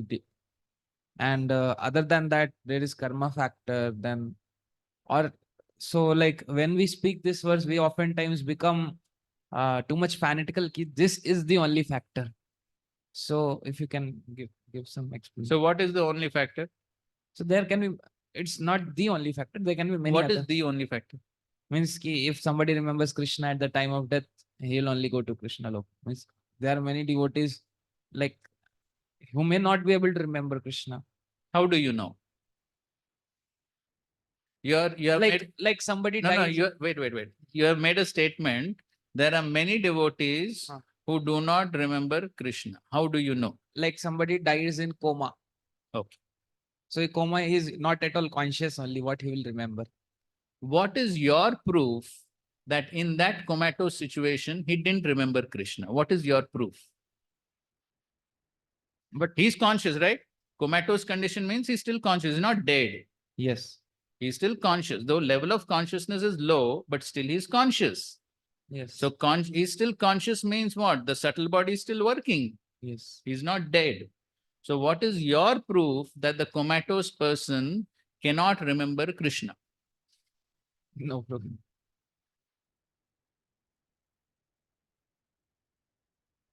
We can't go by externals. So that like if that is the case, then that verse from Varapuran, then why What is the Krish- exact verse from the Varapuran? I personally don't know. Raishambra quotes it many times. Okay, so what is that verse? I don't know. That's what So I'm asking. if somebody at the time of death cannot remember me, but Krishna says, then I take the account of all his activities throughout his, and I take him back to Godhead. Good. So some hope he's giving. So Okay, it's good. Huh. But why will Krishna do that? because he loves his devotees. Exactly. Because he loves him, Hmm. because he's pleased with him. Huh. Correct. So that is the same point what we are talking about here. Hmm. So ultimately, if Krishna is pleased, that's what Prabhupada is writing here. The same thing is writing. Hmm. Although the mind may work imperfectly at the time of death, Krishna gives the devotee shelter at his lotus feet. Same thing. So, but the point is what? The point is that Krishna has to be pleased with that devotee. Yes. So then he will do that. So Krishna says many things, but always terms and conditions apply. So things are not just automatic. So actually this point is important for a little bit of a little more discussion here, because actually I visited one temple where there was a lot of discussion going on on this point. And because the tendency of the conditioned soul is to always look for shortcuts. So there was a discussion going on there, and it was quite a heated discussion which was going on. And the discussion was somehow, even if one is a non-devotee, but if at the last moment there are devotees around doing kirtan, then surely he'll go back to Godhead.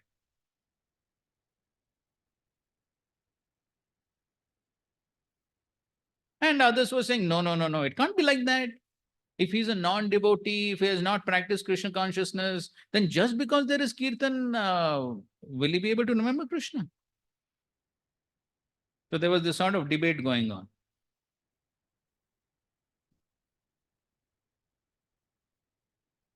Okay, so in fact, we are going to have that same debate now. We'll just recite the 7th verse, and then we'll actually do a debate here. Okay, it is based on the same lines.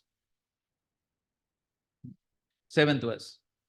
Tasmat sarveshu kaleshu mamanusmara yudhya cha mayyarpita mano buddhir mame vaishas samshayaha.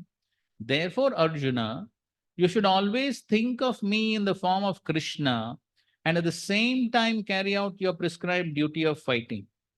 With your activities dedicated to me and your mind and intelligence fixed on me, you will attain me without doubt. Purport? This instruction to Arjuna is very important for all the men engaged in material activities. The Lord does not say that one should not give up his prescribed One duties. should give up his prescribed duties or engagements. One can continue them and at the same time think of Krishna by chanting Hare Krishna. This will free one from material contamination and engage the mind and intelligence in Krishna. By chanting Krishna's names, one will be transferred to the supreme planet Krishna Loka without a doubt. Okay. So we are going to have these debates. Okay. So there are two propositions here. You see A and B. So the A is our internal activities are more important than the external. What use is our devotional service? If we don't remember Krishna, subtle creates gross. Okay, so this is one proposition. One proposition is internal activities are more important. Remembrance of Krishna is more important. What happens in the subtle body is more important. The B proposition is our external devotional service is what counts. This is the whole process, obedience. We bow down, even though we don't feel humble, automatically we'll gradually develop the right attitude and all the qualities within. Okay? Okay, fine. So make groups of three. Groups of three. Three devotees.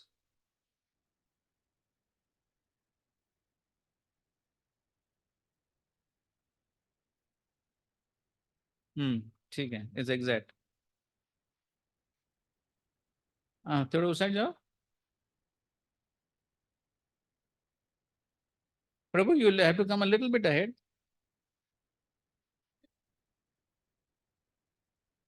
Give up your special place there. Okay. So now within your groups, so one devotee will take A proposition, one will take B proposition. C devotee is neutral witness. So the C devotee will make notes and give us the final conclusion of the debate. Okay? Yes, it's internal debates in each group. Okay? Okay, fine. So the C is like witness. And also to calm down people if it gets too violent. Okay. So within your groups, decide who's going to be A, who's going to be B, and who's going to be C.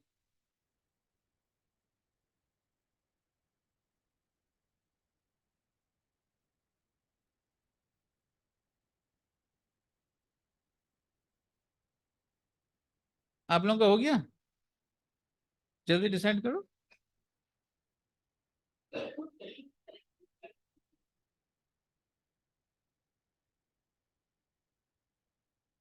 Decided? Okay, all the A's raise hands. All the A's raise hands. A. आपके group में A कौन है? Okay. All the B's raise hand. Okay, fine. So the third person is obviously C. Okay, so we'll give you 5 minutes. So you can have this debate and then let us know what's the conclusion. All right? You're clear? Clear what to do? Is it clear what to do? Hare Krishna, clear? Okay, fine. Go ahead. 5 minutes.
Okay, conclude in 1 minute.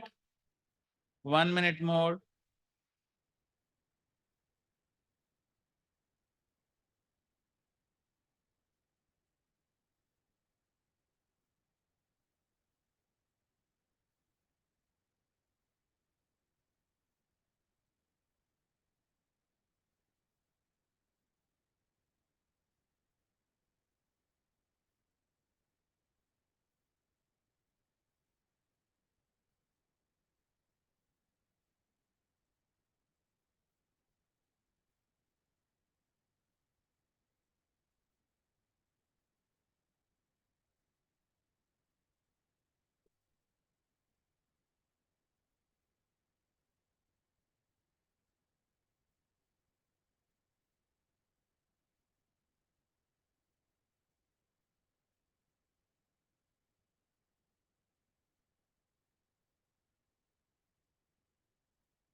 Okay, Hare Krishna, enough debates.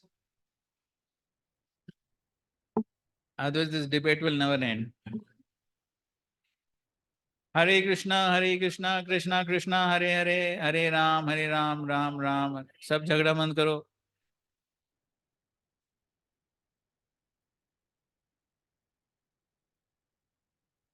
Okay, let's hear from Nayak Sakapru.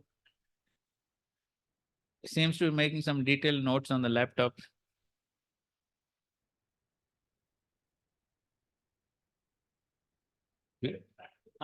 You check.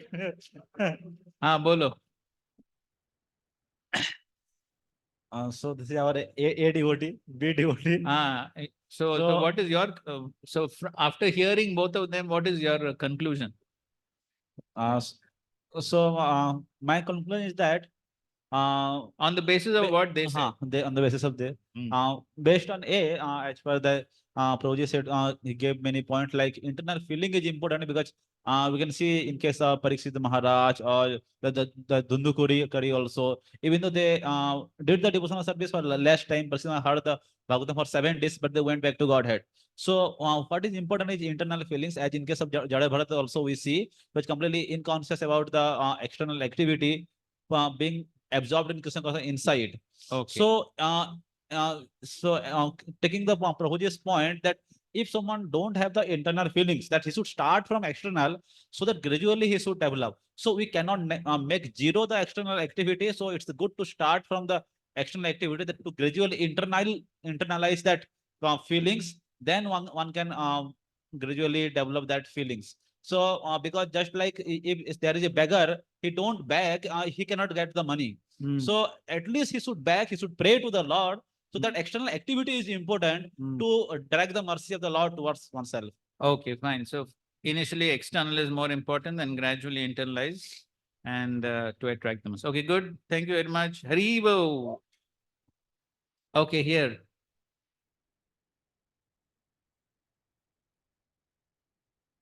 Acha, usual Nilman.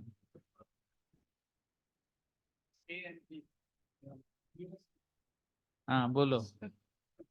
Final. Prabhuji, in their both discussion, I can conclude that actually both are important. First, both are need to be important, but according to their discussion, B is at the current situation in our life, B is more important.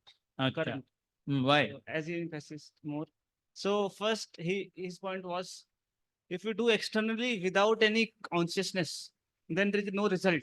That goal is not clear for whom you are doing. So we'll not get the best result. Just like Radhe Sambhavan give the example of a 3-person would they are they are doing some Constructing a construction. building. Okay. But everybody knows. Hmm. So that third person is with consciousness is doing that for the Lord is doing. So he will get the result, credit. So this is his point. And then his point was external things are very much important because Srila Prabhupada said, like he was focusing on the senses, and this body consists of senses. So we have to use these senses. How? Just like if we have to eat, we have to take through mouth only. This are prasadam we will do with this only. Then with our hand we should be engaged in some seva. So like that, these senses are also very, very important. So where is this internal point is coming when we are doing this external things?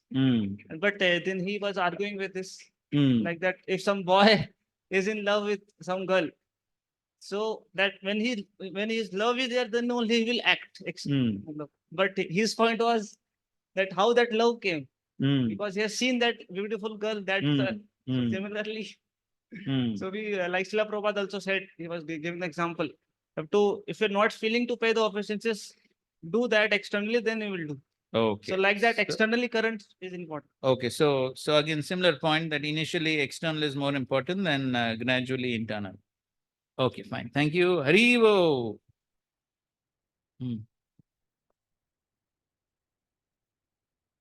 So here Uma Shankar group played the part of A part and Suno.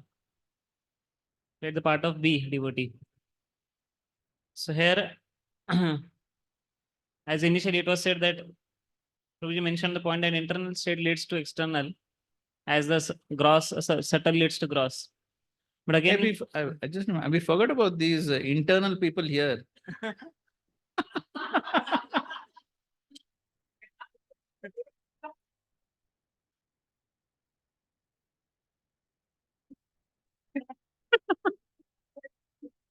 External is important. Hey, these online people, what you did, Baba? You did internal debate. Prabhuji, we did. Okay, we'll hear from them later. Okay, bol. So here, although in our initial stage, as the other groups also discussed, we are not capable of thinking directly about Krishna or build our consciousness in that way. But if we obey the orders of the superiors, automatically the mercy will come upon us, which may eventually lead us to gain that grace of remembrance of Krishna. And also, we should be guarding ourselves at the same time that sinful or offensive thoughts don't disturb us. In such case, we can always seek the guidance of the superiors and try to rectify it. It's just not that externals we keep on doing, but at the same time, internals are also important. At least the gross thoughts which we are able to control, we should try to curb it at that very moment. And here also we see in internals the point of how the intention to please is directly more than even pleasing. In case of like Lord Vishnu Service also give that example of Yashoda Mai, how she is a devotee, but Ravan and Hiranyakashipu, they cannot be called as pure devotees. That's why the intention to serve also matters a lot. Correct. Rather than the external activities. However, because we are not that advanced at this stage, slowly and gradually by the blessings of the devotees and blessings of the superiors, we can eventually go to the platform of, means we can internalize more our bhakti. Okay, fine. So I think it's almost a similar conclusion that external is important, but later on, but at the same time, the internal is also important. Form and substance both are important, but Yes, it will form and eventually substance. go. both. Okay, good. Thank you very much. Haribo.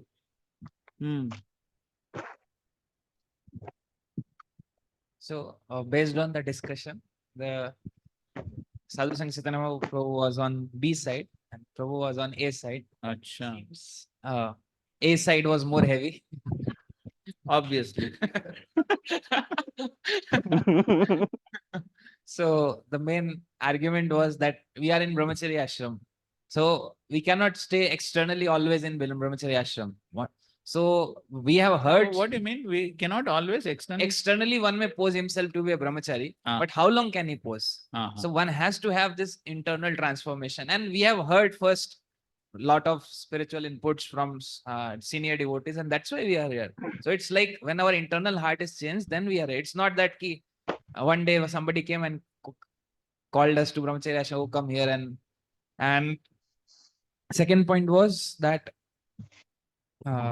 due to in Bhagavad Gita also we discussed, ultimately the result of our activities is purification. So purification does not happen by external external activity. It happens by internal activities. So that's why we don't deny external activities. We say it's important, but more important is internal. Okay, so your conclusion is the internal activities are more important than external. Based on their discussion. Okay, fine. Okay, fine. So let's hear if online devotee, somebody wants to say something.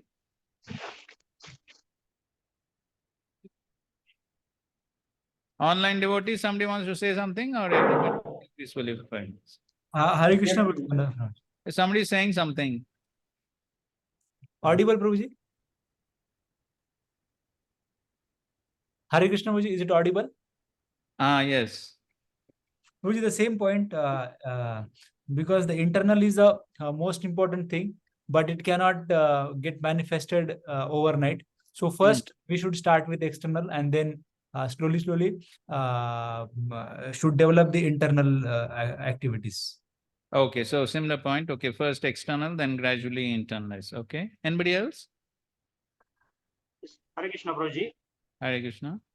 Whenever we come in devotional service, first year, we offer obeisances, we recite the prayers, but we don't know the meaning, and from heart also, we don't know the consciousness, the spirit is not there. But later we realize that what's the importance of this, what's the spirit behind this. So in this Okay, case so also, I think so you're saying a similar point. So initially it's external and then later internal. and in that Damodar month, Damodar lamp month. we are offering, that we heard that example, that the mouse, his mustaches got burned. Okay. To extinguish that, he just shaking his head, but Krishna considered that he is offering me lamp. Krishna considered external first. Okay. Consciousness was not there. Okay. Okay, so fine. So initially consciousness is not there. Okay, but we do the activity and later the consciousness develops. Okay, fine. Anybody else?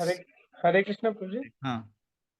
Prabhuji, actually, as the both things are important, but it starts with instruction of spiritual master. So with the instruction of spiritual master, one start performing external activities of Krishna consciousness, which Rupa Goswami mentions in Cheshta Rupa, then Bhava Rupa.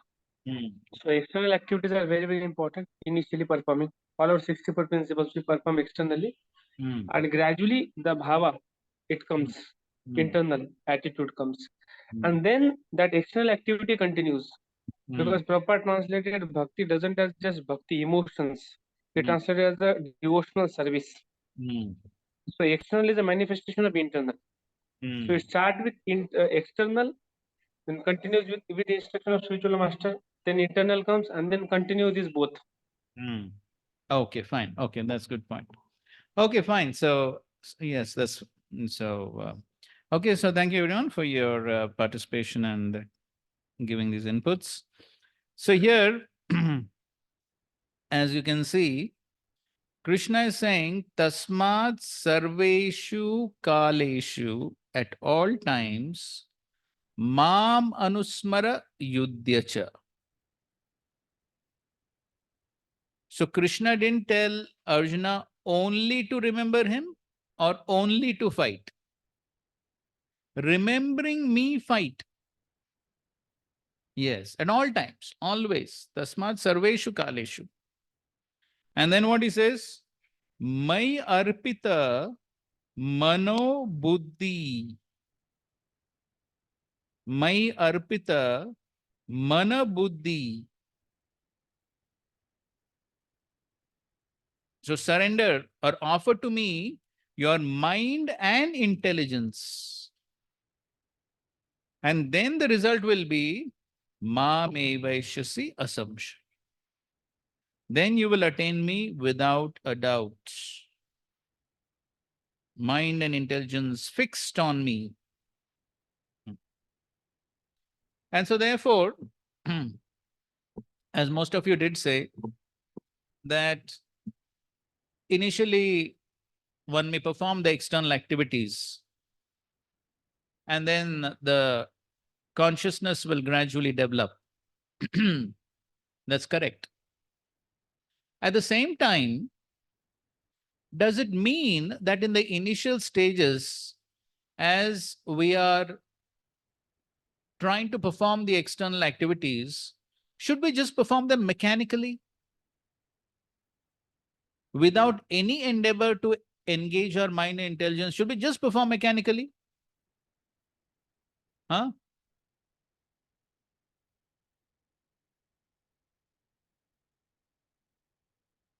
12th chapter, that verse Krishna is telling that while doing the regulative principles of Krishna consciousness, do it with a desire to attain me. Yes. So that Yes. So therefore, the internal consciousness with which the activity is being done always matters.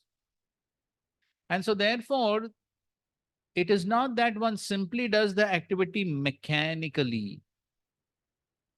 Because if one simply does the activity mechanically without any consciousness of Krishna, then what is the difference between a materialist performing an activity and a devotee performing an activity? Correct? No difference. So therefore, in the Bhakti Rasamrit Sindhu, even while describing sadhana bhakti, Rupa Goswami is quoting from the Padma Puran, which was Smartavya Satatam Vishnu Vismatavya no Jatuchit Sarve Vidhi Nishedasyo Retayoreva Kinkara. He puts that verse where? When he's describing sadhana bhakti. Because that is the goal. That is the goal of sadhana bhakti. To always remember Krishna and never forget Krishna, and all the rules and regulations are meant for that purpose. To always remember Krishna, never forget.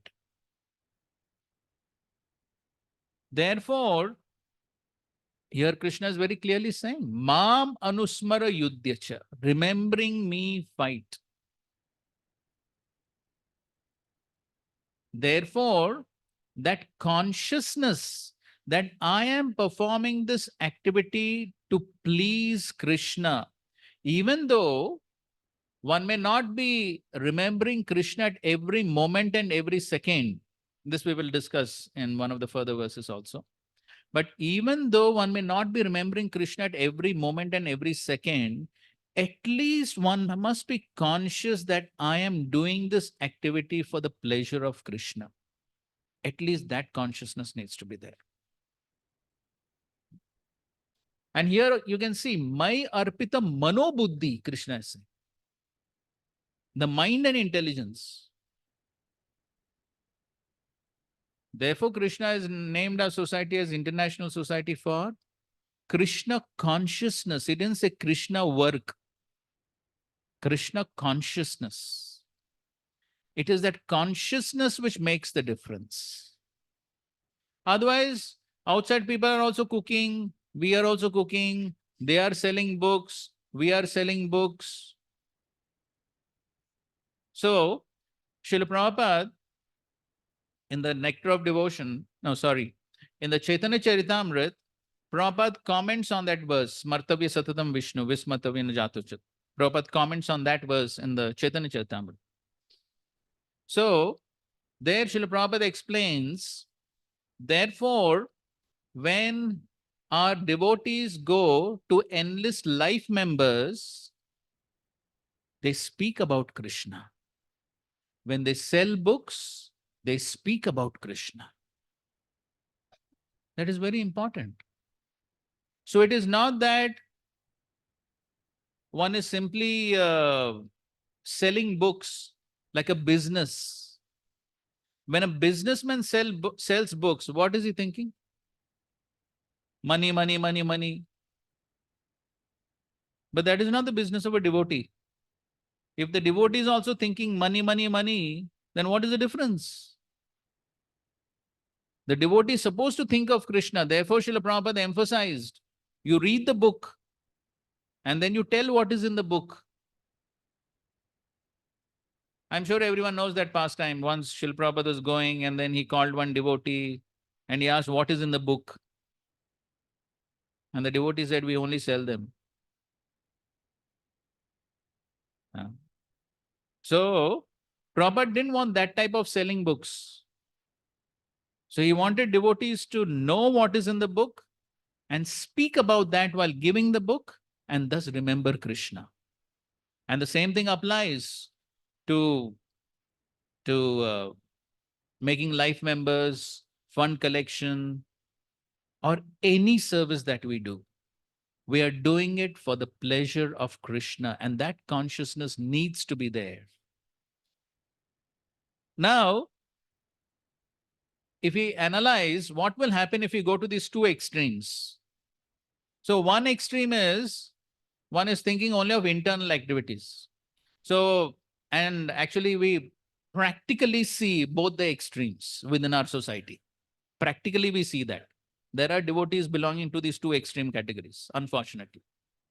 So one extreme category is only focus on internal activities, go to Vrindavan or somewhere and simply chant 24 hours a day and read Bhagavatam. Don't do any services in ISKCON, don't do anything. These people will simply engage you in so many physical activities. All this is useless. Simply do your bhajan. What will be the result of this? Okay, one possibility could be surgism. Possible. Yes, possible. What else? That again they can go in the material life. Yes. So because their mind and senses are not controlled, they don't have the adhikar to sit and chant or read Bhagavatam throughout the day. They don't have the adhikar. So even though they may try to do it, the mind will be somewhere else. What else?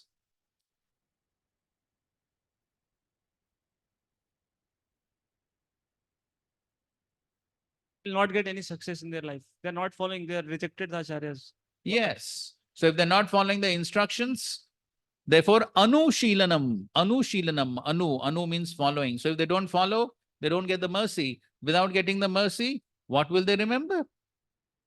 They can't have that adhikar. Shushushoshadanasya Vasudeva Kataruchi Syan Mahat Sevaya Vipra Punyatitane. Mahat Seva is required for Vasudeva Kataruchi. Although in this case, the devotees are aiming to practice pure devotional service without any hindrance, but they still have faith on their own endeavors and not in Exactly. the face of the, not on Yes. faith on the grace. Only on their own endeavors. Okay, one last point. 1, 2 points. We'll come to that. Without philosophy, without philosophical, without service, we don't understand philosophy. Realization don't come without service. Correct. Yes. See, this was regarding on actually last 2022, Hallar Swami Maharaj has come to Pune to give a brahmachari class. So one Madan Sundar Prabhu asked one question to Maharaj. Ki Maharaj, many devotees who stayed in brahmachari ashram, they after 40 years they leave ashram claiming that we have done lot of services and then we couldn't develop the taste of chanting and hearing. So now that's why we could not stay in that ashram. That's what Prabhuji asked and asked Maharaj. Then he asked the question to Maharaj. Maharaj, then how do we understand? Maharaj said actually, Maharaj was telling that, see, if you say that a person at 45 years of age is not able to concentrate on his bhajan, do you think at 25 years of age, if you give time, he will concentrate?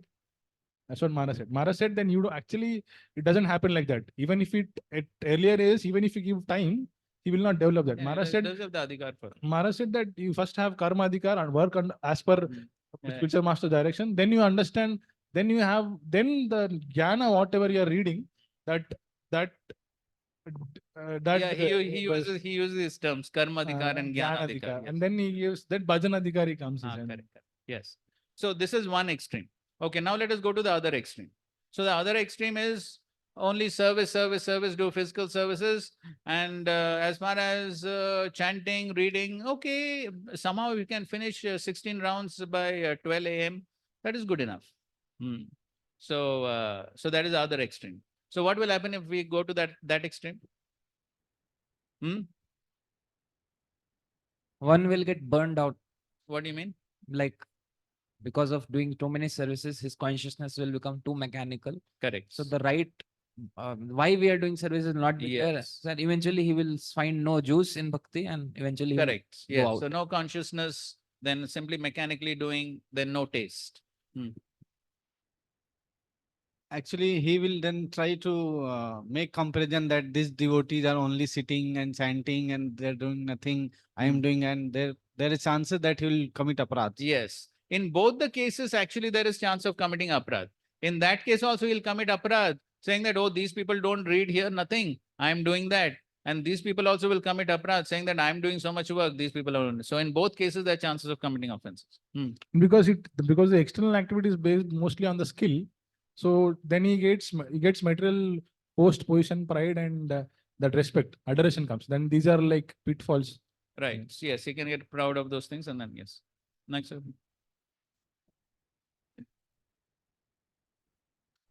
One question, Guruji. Hey, wait. When you're not Regarding this only, this external devotional service. Continue the discussion now. Question later. Yes. We have asked one question. If you have something to contribute to the discussion, go ahead. We'll take some other question later. Otherwise, you're Okay, I'm making that point in that way. okay. So by rendering service by following order of spiritual master, rendering physical services, whatever we see, Prabhupada's disciple, they rendered very heavy physical services, and later that may get revealed. That may get that devotional service, Janati Asu Vairagya. That all those things when they have implicit faith in Guru and Krishna, then everything may get revealed also. Okay, our question was slightly different. So our question was, if we go to that extreme of only performing physical services without focusing on the internal activities, what will be the consequences? That was what we were discussing. Okay, one last point here.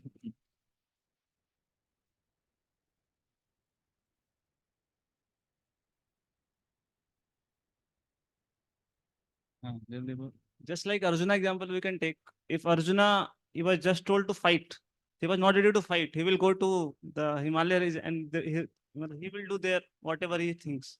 So there will be no benefit. We have to do both. Correct. Yes. So there, huh? Ah. Prabhuji, So see, both the extremes are dangerous. Both the extremes are dangerous, and therefore the appropriate balance is very important. And of course, Srila Prabhupada has given us a very balanced program. Prabhupada himself has given us a very balanced program. We have a time for exclusive remembrance of Krishna, our sadhana activities, especially in the morning. Of course, Prabhupada gave morning program, evening program of exclusive remembrance of Krishna. And if we do this properly, especially in the morning program, if we do that properly, then we are in the proper consciousness to do the physical services properly during the day. And I'm sure you may have heard that famous lecture of Srila Prabhupada on Queen Kunti's prayers at Mayapur in 1974. One devotee got up to leave a Bhagavatam class, and Srila Prabhupada got very upset. He said, "Where is he going?" And somebody said, "He has some work to do." Prabhupada said, "What work?" "It will simply be Ugra Karma. Without hearing and chanting, what work will he be able to do? What service?" And then he said that if you simply do the physical activities without Shravanam and Kirtanam, then after some time you'll ask, why has my old spiritual master given me this huge burden? The Archa Vigraha will become Galagraha. And then, of course, Prabhupada goes on to say, in our temples, if there is no regular hearing and chanting, these big, big buildings will simply become places for pigeons to build their nests and pass to. Right? So Srila Prabhupada is very heavy at that point of time. And so therefore, Srila Prabhupada wanted a very nice balanced program. So the balance is where we have some time for our core spiritual practices of Shravanam and Kirtanam, and that we need to do without being deviated, without being distracted. We need to focus at that time on remembering Krishna, and not that we're sitting in a Bhagavatam class and we're sitting behind with a mobile and we're doing so many other things. That type of Shravanam Kirtanam will be useless. Then we will not have that proper consciousness. We will not be in Krishna consciousness while doing the physical activities. So therefore, during that morning program, especially, the consciousness has to be focused on Krishna, in remembering Krishna exclusively, whether it is Mangalarti or the chanting of the holy names or the Bhagavatam class. That remembrance of Krishna during that time is very, very important. So if we don't invest our consciousness in remembering Krishna during that time, then it is very difficult during the rest of the day, during physical services, to think of Krishna. So it is not simply, so if somebody is simply thinking, okay, nowadays they're taking attendance, now they've become a little strict, so let me go for Mangalarti and stand behind and do my own things. In some places, we find some people are standing in Mangalarti and they're chanting their rounds. They're neither chanting nor attending Mangalarti. Both are not being done, simply useless. So that type of remembrance of Krishna is useless. So one has to invest one's consciousness in the hearing and chanting. Then when one is doing physical services during the rest of the day, by the grace of Krishna, by the grace of the spiritual master, because one is following their instructions, then while doing the physical services, there's a good possibility that one will be able to remember Krishna. So this appropriate balance is something which is very, very important. So while doing the services also, the endeavor has to be there. I'm doing this for the pleasure of Krishna. So again, as Prabhupada, I mentioned that purport of Srila Prabhupada, when one is distributing the books, when one is making life members, the attempt has to be there to speak of Krishna, remember Krishna. Otherwise, if the conscience is not there, one place Prabhupada is saying, there's one pastime where some Apasampradaya people are doing kirtan, and then Prabhupada said to the devotee, do you know what he's chanting?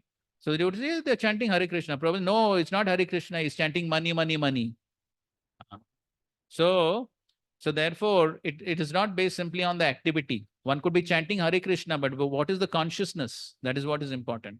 And so therefore, or one may be on the altar, one may be waving the incense and the ghee lamp, but where is the consciousness? Where is the mind? That makes a big difference. While cooking, one could be cooking, but what is one's consciousness? If the consciousness is not there, if the cook is simply thinking, when will I finish this? If that is the consciousness, then it is not Krishna. Then that type of work, even the materialist in the hotel is doing the same thing. He's also thinking, when will I finish this and go home? So if the cook who's cooking here, he is in the same consciousness, what is the difference? Not much difference. So therefore, Srila Prabhupada made this point. Therefore, everyone needs to hear. The pujaris need to hear. The cooks need to hear. Everyone need to hear. If they don't hear, they won't be in the right consciousness. And then that consciousness will affect everyone else.